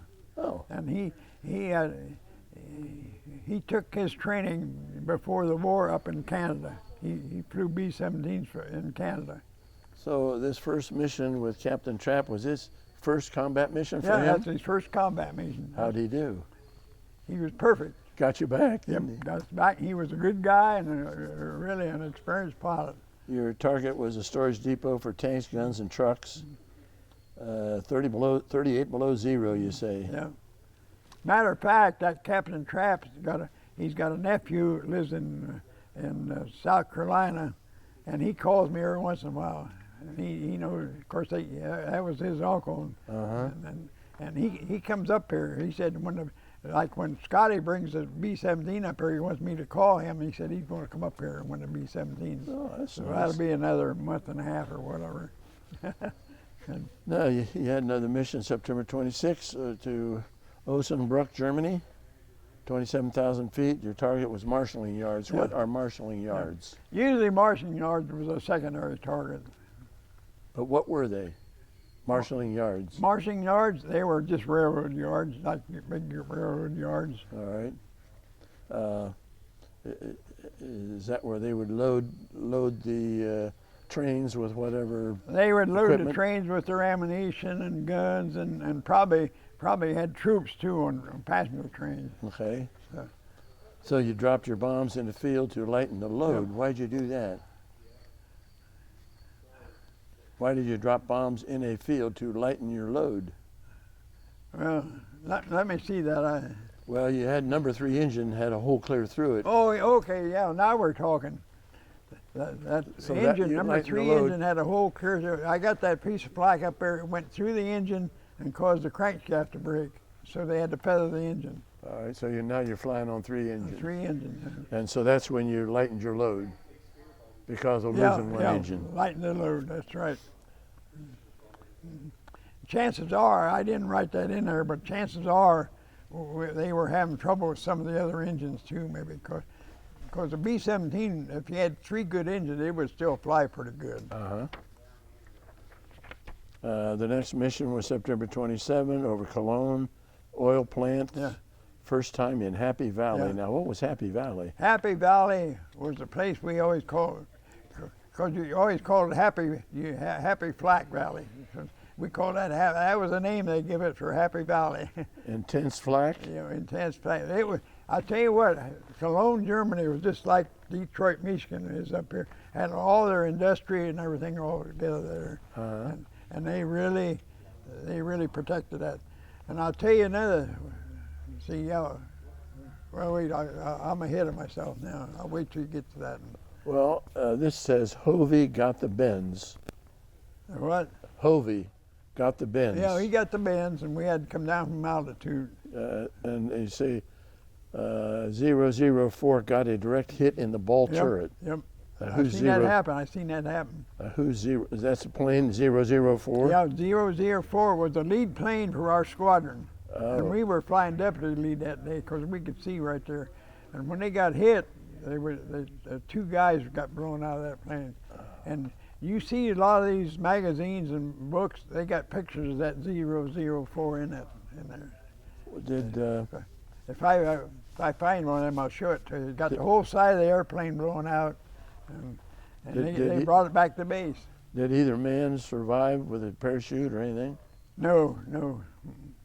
They killed those guys. Says the ship was blown half in 2. Yep, it was. 2 guns were blown out of the ship. Yep. Trapped your pilot on that mission. Then your next mission was then Magdeburg, Germany. Yeah. Marshalling yards again. You had good results. Medium flak, red, white, and black flak. Yep. Now, what red, white, and black? Why did you note that? Well, because on 88 millimeters, that was black flak. That was the main. That was the ones you got most of it. Then when you went up to 105 millimeter, why you would get the red flak. Then you go up to 155 millimeter. That's way up above there. They'd shoot way up there. That was white flak. So how high would the white flak? Oh man, they'd go up maybe 60 or 65,000 feet. You got to be Yeah. kidding! Wow. Yeah. But Wow. most of our flak guns were 88 millimeter. Now you saw a ship blow up over the target from flak, Yep, them flak. and saw 2 planes crack up on the way back. Yep. They crashed into each other, or what? I seen that. Yep, I was sitting in the tail. That's when I was on the lead plane, and we were coming back. Captain Trapp was our pilot, and what happened? The lead plane on this other group of 12 airplanes, or not 12, but 48 airplanes. And he just kept coming over like this, coming over. He wasn't paying any attention. The lead pilot wasn't. So he come over, and he got right behind us, and our prop force pushed them planes together. And he shouldn't have done that. So then they went down together. 2 of them, I seen them go down, and it cut both of them in 2 right at the waist. And I seen the engines when they went down. Like the engines on one of the airplanes was still running when they went down. You could see them running yet. See any parachutes? Nope, didn't see no parachutes out of that. You doing okay, Art? Huh? Are you doing okay? Okay, yeah. We're at 1 hour. We're at 1 hour and 30 minutes. Okay. Give you All right. I don't know how much more time we have. Your 24th mission is October 3rd, 26,000 feet, Nuremberg, Germany. Medium flak and none close to us. Coming out over Metz, flak was shot up from the railroad cars. Yeah. Railroad cars, they had guns mounted on those. The target was marshalling yards, and the bombs hit right in the middle of them. Okay, yeah. You were carrying 10 500-pound fire bombs. So those fire bombs were pretty effective. Oh yeah, they were, yeah. And then you can wear 4 oak leaf clusters. And when you come to November, is that they're going to be November now? We're in October. Oh, October, okay.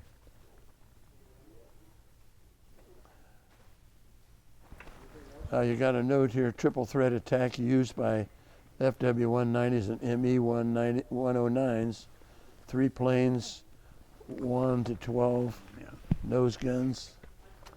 What's all that about? Yeah, that's some of the training we had to do. Oh, okay. Triple threat, they're used by FW-1 and 109s. Yeah, Okay. yeah, that's here. I just drew them in there, and that's some of the schooling we had to take. Okay. So, your 25th mission's over Cologne, Germany. Target marshalling yards again, second time in Happy Valley. Yeah. Medium flak, accurate at Rhine River. Saw my first jet-propelled German fighter, or seen where it had been, damn fast, he said. flew. Yeah, I can remember that yet today. Maybe I've never seen a jet before. That's the first jet I ever seen. And you say flew deputy wing lead. Mm-hmm. What's that?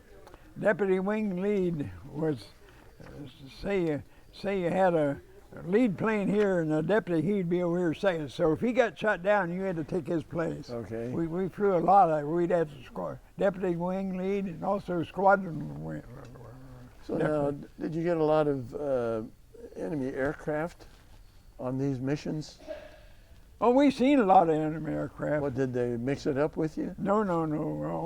Only one time they ever shot, and that's when they shot that down. That's the only time we ever got attacked them.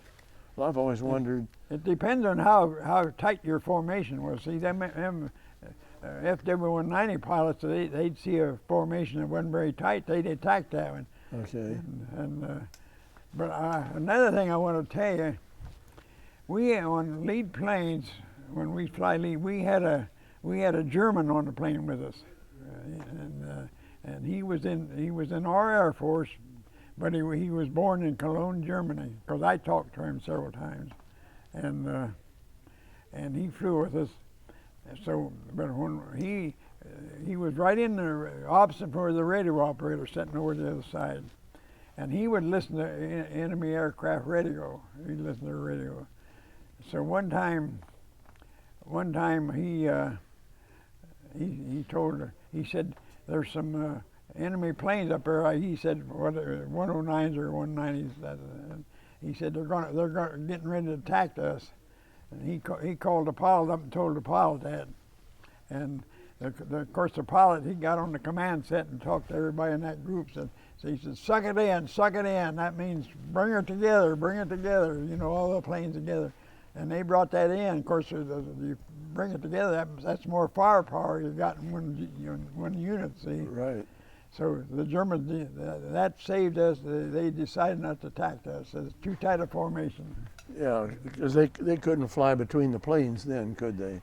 When you were that close. No, they couldn't get between there. No, that's right. Yeah. Okay. But this German, let me tell you about this German guy. We were going to Cologne at one time, and he said, boy, I hate to go to this mission today. He said, my folks live in Cologne. But he went anyway. but at the squadron base, he was a trustee. They trusted him with going in the safe and everything. He was a smart guy, really. And but he got a bunch of papers one time, a bunch of classified papers, and he was going to he took them, got on a train. Of course, he went AWOL on the base, and he went on the train down to Portsmouth, England, and a two-man German sub was supposed to pick him up, and all them papers. And they found out about it just about the time he was down there, just about ready to get on that sub. Before that, and they brought him back.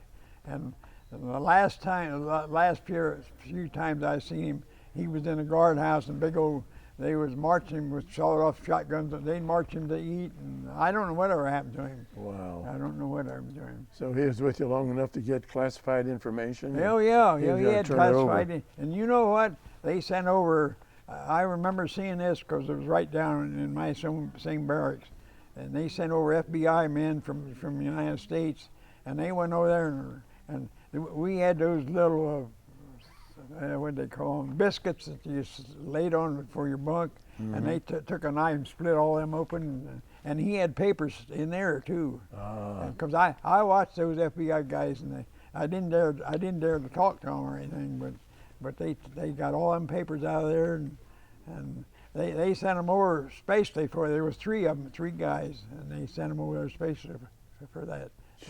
And well, that was close. yeah, it was real close. What amazes me is how that submarine would have got up there and got him. You know, at Portsmouth, that's a big. Yeah, that's a big base down southern Yeah, it's England. a big base down there, and I don't know. And that was but he never got on the sub, never got on there. What time frame are we talking about for this German guy? This summer, winter? 44, 45? It was 44, yeah. Probably, I'll tell you when it probably was. It was in the fall of 44. Probably in the fall of 44. Okay. So you're going to Hamburg, docks in the middle of the city, heavy flak, but it was all low, none close to us. You flew lead. You were the tail gunner. Had to fill out a form. Yeah, I had to fill forms out all the time. Your next mission was Eschweiler, Germany. Yep, I remember that. November 16th, 21. Are we in November now? We are November 16th. Yeah. Well, you look at all the dates on there, and that's the only mission I flew in November.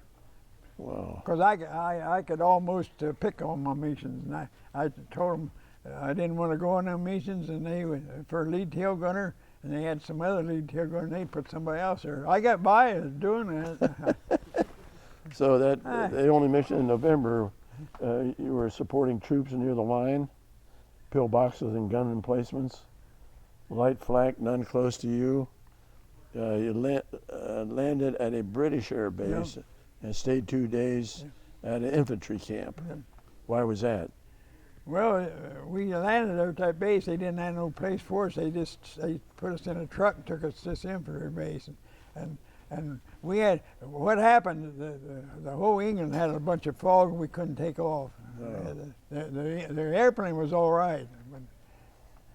Okay, then in December, you go to Kassel, Germany, and marshalling yards. Light flak, Lieutenant Buttel, Buttell is your pilot? Yeah. I had about 30-some missions in there, I think, didn't I? That's the 28th. 28th, yeah, okay. And the 29th, you went to Frankfurt, 25,400 feet. Yeah. You dropped chaff? Yeah, dropped the shaft. What's that? Shaft is little pieces of, if you take a regular straw and flatten it, it'd be out of tin foil, okay, or aluminum, whatever they were, and we would drop that shaft, and the German radar would pick that up. Say we'd throw it out, it'd go down here, and then their radar guns would pick this up, and we'd be up here flying. Okay, so they're shooting too low. They're shooting too low at that time, right? You didn't have any flak, and First Lieutenant Wyszynski. Yep. He's your pilot? Yep. Wysznesky. I found out later that pilot there, he went and cracked up 2 airplanes on the base when he come back. I didn't know that on the, and So he cracked up 2 planes landing? yeah, and if I knew that, I mean, I probably wouldn't approve of him. But they put me on there. I don't think I was tail gunner, was it? Waist gunner. Yeah, waist gunners.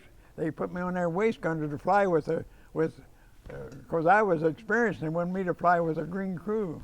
Well, now wait a minute. Your next mission was on the 15th. You went to Kassel, Germany. Target with marshalling yards. You're the waist gunner for Lieutenant Stahl. Yeah.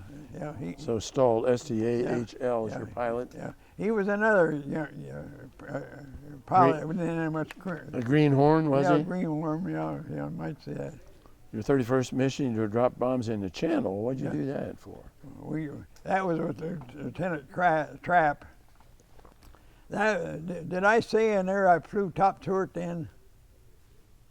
No, you flew as an engineer. Well, that's it. That was top turret.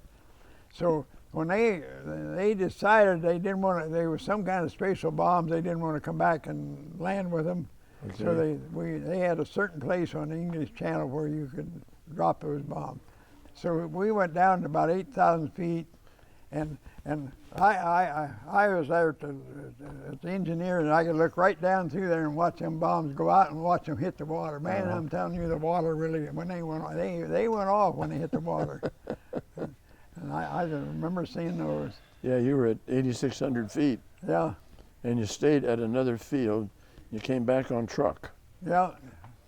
Now your 32nd mission was to Mayen, M-A-Y-U-N, Germany. January 2nd, 45, 24,800 feet. Pilot was Captain Moulton. Yeah. M-O-U-L-T-O-N. Yeah. Yeah, the rest of them I flew with lead pilots, I think. Target was a road junction. Yeah. Little but accurate flak. You were squadron lead then. 35th mission was in Cologne, Germany on January 3, 25,000 feet. Second Lieutenant Sugg, S-U-G-G. Marshalling yards was your target. 34th, the next to last mission was Siegen, S-E-I-G-E-N, Germany. We always pronounce that Seagon. I don't know if it's right or not. Okay. Captain Angelini. Yeah, Captain. Yeah, he was another lead pilot. He was lead pilot. Target was marshalling yards. And again, you were squadron lead. Then your 35th mission, you were flying with Captain Muffett, M-U-F-F-E-T-T. Target again, marshalling yards, moderate flak, none close to you. You were deputy group lead. Now that's all you have on here. But I might add now, in some of those, the reason I knew who the pilot was, they told me in briefing that you're flying with certain pilots. But as far as knowing them, I didn't know them. I didn't know them at all. Well, you and I talked a couple of weeks ago, and you told me about a flight where you took a lot of flak over Germany, and you were coming back, and you had 2.5 engines shot. And tell us about that. That was when we got attacked by fighters at Merseburg, Germany. Okay. And we got FW-190 shot 2 engines. Number 2 and number 3 engines were shot completely out. Had to feather those. Okay, now where are the number 2 and number 3? They're the ones next to the fuselage. Okay. Next to the fuselage. All right. And so those got shot out. They got shot out. Number 3, then, that was the farthest one out. On the right side. Yeah, if I'm right. And it had the supercharger shot out. And the engine wouldn't hardly pull until we got down to where they had oxygen. Okay. So we had one good engine. Are you flying solo? Yeah, we were flying. Yeah, we were flying by ourselves. The rest of the squadron left you? Oh yeah, they left it because we couldn't keep up with them. Our airspeed fell way down. And where were you? Were you still over Germany? We still over Germany, and we already had got attacked by the FW-190. That was at Merseburg, but we were somewhere between Merseburg and English Channel. It's probably at least 400 miles or something. I don't know. And the belly turret was shot out. Yep, he was shot out. So you're back there in the tail gun. I was back in the tail gun. Now tell me some more about this And return flight. I had to watch for enemy aircraft, and because we didn't, at that time we didn't have no waist gun, we didn't have no ball turret gunner, so it was sort of up to me to do my best, I guess. And anyway, a P-51 come along, and him and the pilot talked. They talked together. This P-51 escorted us. Then I don't know how far, probably maybe 300 miles, something like that, out to the English Channel. Then I was told this afterward because I couldn't hear it either over there. And he said that he was running low on fuel. Said I gotta break this off and go back to the base. So he went on across the English Channel and went back to his own base. So we continued flying, and we got back to our base okay. Yeah. But now, didn't you shoot some airplanes down on that trip? Well, I shot that 190 down, yeah, when that was the trip. But I thought you told me you shot 2 down. Oh yeah, I did. Yeah, shot. Okay. out there. Let's not forget these things. What's the second plane? When the 190, I forgot to tell you that.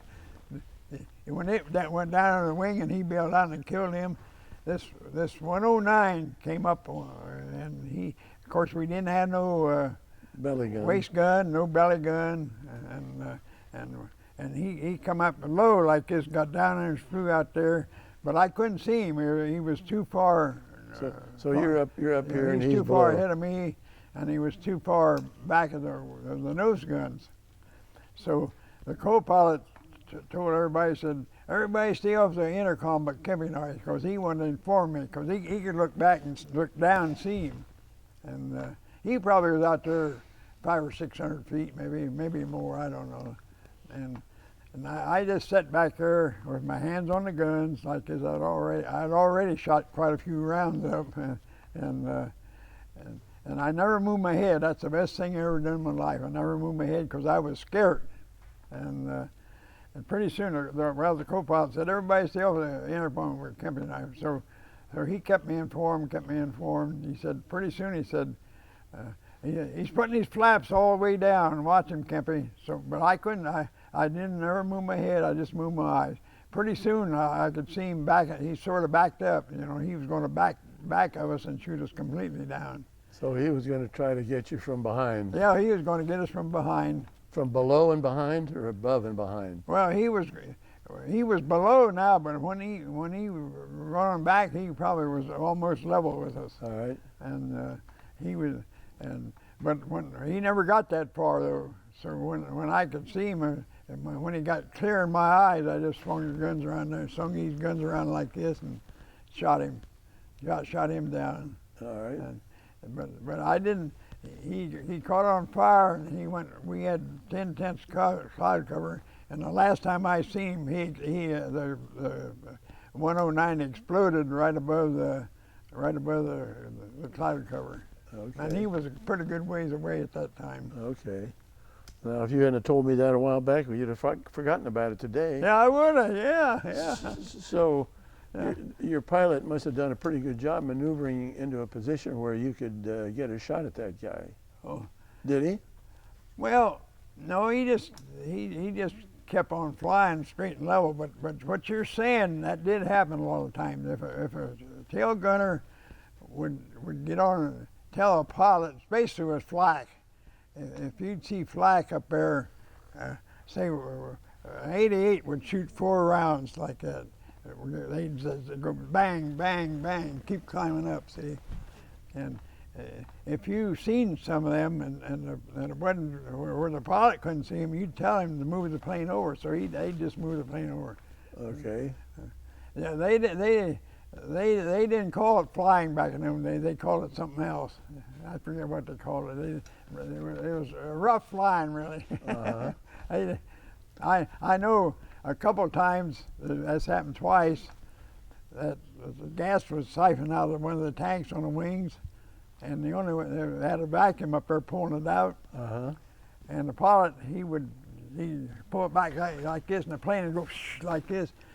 I flew up in the top of the plane in the back there, zero gravity back there. I flew up there and was hanging up there. That happened. All my ammunition flew out of the box. I had to put that all back in. Gee. And I called him up and said, "What went on over there? What's going on up there?" And the pilot said, "Well, the gas was siphoned out. If we didn't do that, why we wouldn't have had enough to get back home." so that happened twice. Uh-huh. So, did you have any more missions after this 35th mission? No. That was your last one? Nope. How did that come about that was your last mission? Yeah, that was my last mission. You know what? I don't remember too much about the last mission, but they asked me overseas. They said, "You want to come back on an airplane, or you want to come back on a ship?" I said, "Well, I've never been on a ship. I'd like to come back on a ship." So, what'd you come back on? I'd come back on a ship. Well, what was it? Was it a military ship? Oh yeah, Queen Mary? It was a Coast Guard ship. Okay. And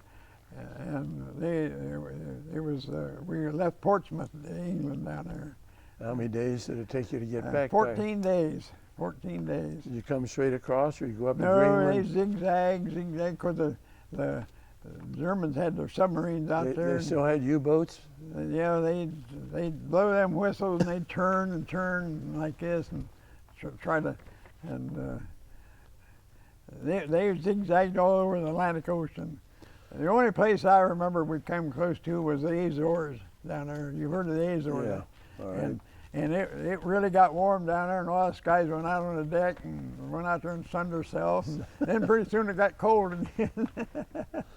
So your last mission was January 2nd, 1945, and you came back to the United States. And where did you come to? Well, Where did your Coast Guard ship land? It landed in New York, right out from the State Building, right from the Empire State Building. I remember that. All right. So what did you And do? This Coast Guard ship was a medical ship, and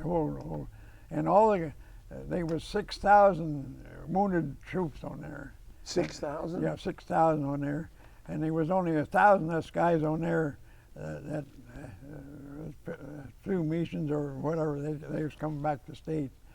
And anyway, what they did, they put a gangplank down there in New York and put a cover over it. They didn't want nobody to see all them troops being taken down. So we had to wait in the ship until it took 6 hours for those guys to get all the wounded off. And then after they got the wounded off, they took us off, and we didn't even get a stay in the building. They went right through the building and marched out to the other end, and there was a river there. I forget what the river was there. The Hudson River, the East River. It was Hudson River, Hudson? I think. Yeah, and they put us on a boat, on a barge. It was a barge. They put us on a barge, and we went down the river, and went on across. And when the barge landed, we didn't actually know where we were at. Well, we was in New Jersey then. All right. And so I was at Camp Culver, New Jersey. All right. How long were you at that camp? I was only there about 2 or 3 days. Then They sent me to Camp Atterbury, Indiana. And Indiana. Then I got I think 20 days I got to stay home. Man, I wasn't out of the Army yet. This is before the war was over. And I stayed home for about 20 days. Then I shipped to California. I went to Santa Ana, California. Did you think you were going over and fight the Japanese? I asked for that, and they wouldn't do it. You asked for it? Yeah, I asked for it. I wanted to be a tail gunner on B-29. And they said, "Oh, you did one tour. We're not going to put you on for another tour." So when did you get out of the service? I got out of the service in September the 8th. I remember that date, 1945. And where were you when you were discharged? I was discharged from Camp Atterbury, Indiana. But In the meantime, though, I was stationed in Santa Ana, and from Santa Ana they sent me to Goodfellow Field, Texas. They sent me to school to be a link trainer instructor. So we went to school about 16 hours a day. We didn't get to do nothing but just go to school, but we learned a lot, and it helped me get my pilot's license when I got out. Yeah. And so I was an link trainer instructor in Goodfellow Field, Texas for a while, teaching. We taught cadets instrument ratings and stuff like that. All right. The main thing we taught them was we would tell them how an instrument worked, because we had to tear them down and put them together and tell them how it worked and everything. And So you came back to you come back to Ohio, or not right there, and then from Texas they sent me to Greenville, Mississippi, and how long were you there? we must have been there a couple of weeks, maybe. I don't remember. Then where? But I told them I wanted in the machine shop because I had experience as a machinist, and they put me in the machine shop, but the machine shop was closed. It wasn't open. They had all the machines, what do they call that, to put stuff on to keep them rusting. And anyway, Okay. But I got in with a guy down there. Him and I got to be buddies, and his job was to taxi B-24s up to the hangar, because they were running what they call pickle B-24, because they thought they was going to use the B-24s over in Japan yet. All right. So I got in with him. And I got to taxi some of the B-24s up to the hangar. We'd taxi 8 of them a day up. They'd pick 8 a day. All right. And then as soon as they dropped the atomic bomb, they stopped everything. Everything was stopped. So you were still in when they dropped the bomb? Oh yeah, I was still How did in. you find out about it? On one of these ticker tapers, one of them ticker Yeah. tapers like they used to have. Yeah. What did you think? Well, the thing we thought we'd get to go home now. Okay. Yeah, and so that was, let's see, they dropped the bomb was dropped. I can't remember the 8th of August, I think. I can't remember. Is that right? So I didn't get August. I didn't get discharged until September. It started to get me. Then they sent us to an infantry base. I had to stay there a few days because we had to wait until they got room for us up to Camp Atterbury. Okay. And boy, on that infantry base, us guys, we all were staff sergeants, tech sergeants, and master sergeants. We'd roll up our sleeves and pants legs, and them guys in the infantry, they had to walk the chalk, and they didn't like us at all. So we stayed there until they got an opening in Camp Atterbury, and then went up there, and then I got my discharge. Where'd you go when you got discharged? I went home and back to Port Jefferson, Ohio. So you're back in Port Jefferson, and when did you get married? Got married in April the 15th, 1954. Oh, you stayed single for a good while. Yeah, I did. I stayed single for a good while. Couldn't find nobody who wanted me. I find that hard to believe, Art. So what did you do during that period of time? I worked at the Monarch Machine and Tool Company. I Where was that? run milling machines. Where was that? Okay, Art, we're back on here. We're talking about what you were working for Monarch. When did you get married? Got married in April the 15th, 1954. Who'd you marry? I married Eileen Carpenter. She was from Bill Fountain. Was she same age, older, younger? She was a year younger than me, 1 year. How'd you meet Eileen? Well, I just can't remember how I got meet her. I think I came over with another guy, and he had a girl, or his girlfriend, and she was from Bill Fountain. And I didn't have no girlfriend, and she said, I got a girlfriend, and so she borrowed his car and went up, and Eileen, when I married, she was already in bed because she had to get up to go to work in the morning. Uh-huh. So that's where I met her. So- Then I tell you what, I met her, and then I was flying little light airplanes at that time, and I told her, I said, I'll see you maybe in a week or two. I said, so I got in an air coupe and flew it to Bell Fountain? Oklahoma. Flew it to Oklahoma from you know where Jackson Center's at? Yes. I flew it from Jackson Center to Oklahoma, and Now, why'd you do that? just for fun. Did you take Eileen with you? No. You by yourself? I took another guy, another student with me. A guy that was learning to be a pilot. Well, how long did you know Eileen before you married her? At least 3 years. I met her in 1951, and then we got married in 1954. All right. I remember that. So did you and Eileen have children? No children. No. Did Eileen work outside the home? Not hardly. She worked a little bit, but she worked. She never could hold a job very well. She just worked and she would get mad and quit. She get bored with what she was doing? Yeah, one time she worked in she ran a mailing machine like I did, and they put her on assembly, and she said they put me on assembly, and I just quit. She said I didn't like that. But you know, I made the living, so that's the reason she quit. Yeah. So after you got married, did you continue working at Monarch? No. I worked several different places. I worked at let's see, I worked at Sunshade in Troy, Ohio, as a toolmaker. I was a toolmaker then. All right. I worked down there as a toolmaker, and then I worked at then another place right up here at West Liberty. Where the place was called Bingham's. It was out of Toledo. I worked up there for about 4 years as a toolmaker. What did they make? They made parts for automobiles, and we had, and we also made parts for. You heard the Cleveland tank? Yeah. We made parts for the Cleveland tank too. All right. And my job was with the dies, and we'd have to change dies over for different parts and stuff Right. like that. So then where'd you work after that? See, after that, I went to work at Siemens up there. Siemens. How do you It was spell Bulldog. It was Bulldog then. that? Seaman, was that S-E-I-M-A-N? M-E-N. M-E-N. M-E-N-S. What'd you make there? They made electrical boxes and breakers and stuff like that, electrical stuff. All right. And I worked in the tool room. Kind of like Square D now?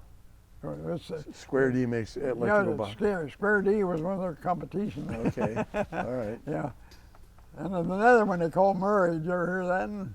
Murray? Yeah, Murray was a. No, not They was really. another. I don't know whether they're still making them or not.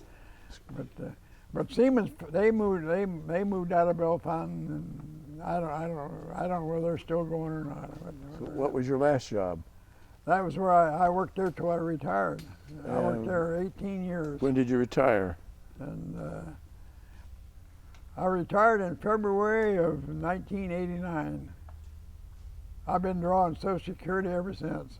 Well, I got to tell you, Art, you deserve Social Security. all what you've been through.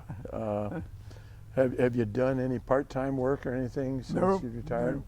Nope. I had chances to go to be a toolmaker at other places after I retired. I said nope, because I tell you why I didn't. I had an airplane. I had it right down here to Urbana, and I wanted to fly. So after I retired, I come down here and flew every day.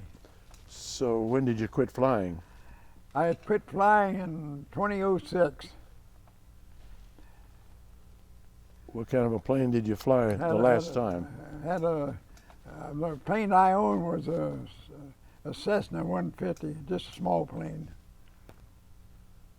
Now, I'm not familiar with the Cessna 150. Was that a tripod plane or a tail dragger? It was a tricycle gear. Okay. Tricycle gear. Yeah, So- I flew a lot of tail draggers too. I flew the worst plane I ever flew, or the hardest plane, put it that way, was a Luscombe. You know what a Luscombe was? Yeah. And I flew that. They were hard to fly. And so, But I flew them enough. I thought I'm going to conquer this thing or else. And so I flew it, and I flew it at night most of the time. Flew it at night. All right. Instruments? Well, flew on instruments Yeah. and everything. Because I knew a little about instruments because I went to school down there on them. Sure. Sure. So what do you do to keep yourself busy now? Well, what I do now is just mow grass. I mow grass at my place. I mow about 3.5 acres. I hope you have a zero turn. Nope, just got a regular John Deere. Okay. I tried one of them out one time. You got to hold up here. You don't have no hand to drink, or you got to have a drink. All right. All right. So that's one reason. The zero turn was a faster mower and everything, but I bought a brand new John Deere. Matter of fact, just Friday, I was mowing up there and the belt broke, and the belt's broke on it now. So Okay. so I got it. My caretaker, I called him up, and so he went and called around and found the belt, and he said, "I'll come out Sunday and put it on." I said, "No, I won't be home Sunday." And I said, "How about Monday night?" After he works, he said, "I'll be over there Monday night and put it on for you." Okay. Today is Saturday. What you doing tomorrow? Tomorrow's Sunday. Tomorrow's Sunday. Well, I got a friend. We're going to go to Mount Victory and eat. All right.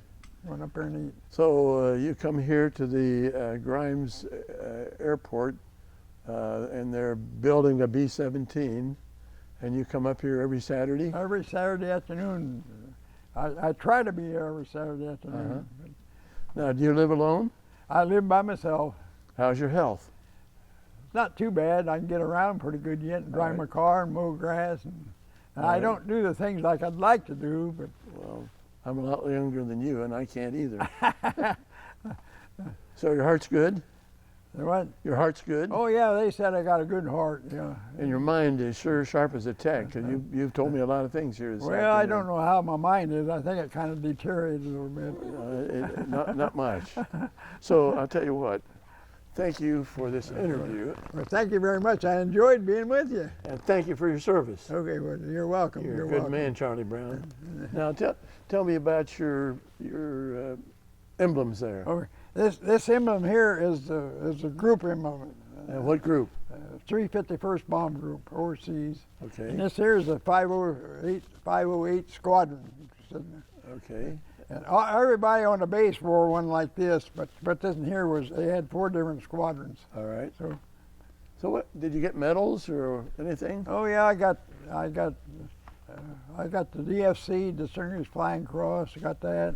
I got 6 air medals, and I got a medal for Normandy. Now, a medal for Normandy. How'd you get a medal for Normandy? Well, because we didn't bomb there, but we found out later if we flew over there at a certain time after Normandy, right away we was eligible for the medal. All right. So they had to send it to Congress to get the okay. And then later on, they had a big thing down at Springfield. There was six generals down there. I had to shake hands with 6 generals. Springfield, Ohio? Yeah, Springfield, Ohio. All right. 6 generals, Yeah. all right. Yeah. So did you get any more medals? Well, I got that one Normandy medal, and of course, let's see. I got 5 battle stars. I got 5 battle stars.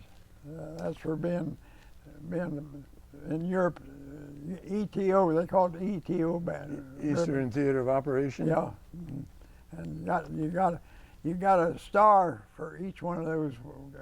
I forget. One was in a Rhine River, and see, you know what? I think there were 7 of them altogether. I don't know. Okay. You know anything about that, or? Do you have any questions that you would like to ask him? Yeah, got any questions? I You? think we covered it. She hears about it all the time. I tell her all the time, so she knows. Well, and you usually don't use a wheelchair. You use a net because this is going to take so long. That's right. Yeah, You walk around. You use a cane mostly. I use a cane, but at home I don't use a cane. I don't use a walker or nothing at home. I just walk around. Of course, when I go out in my garage, I just grab on the, get the hold of the tractor and start it up and run around. Oh, good, good. I don't even walk out and get my mail. It's about 300 feet out to my mailbox, and I just get on the tractor and drive out there and get it. And I got to watch for cars though. Yeah, yeah. Okay, well, thank you again. Well, thank you, Pat. It's sure been a pleasure being with you. And I hope I done all right. yeah, absolutely, did fine.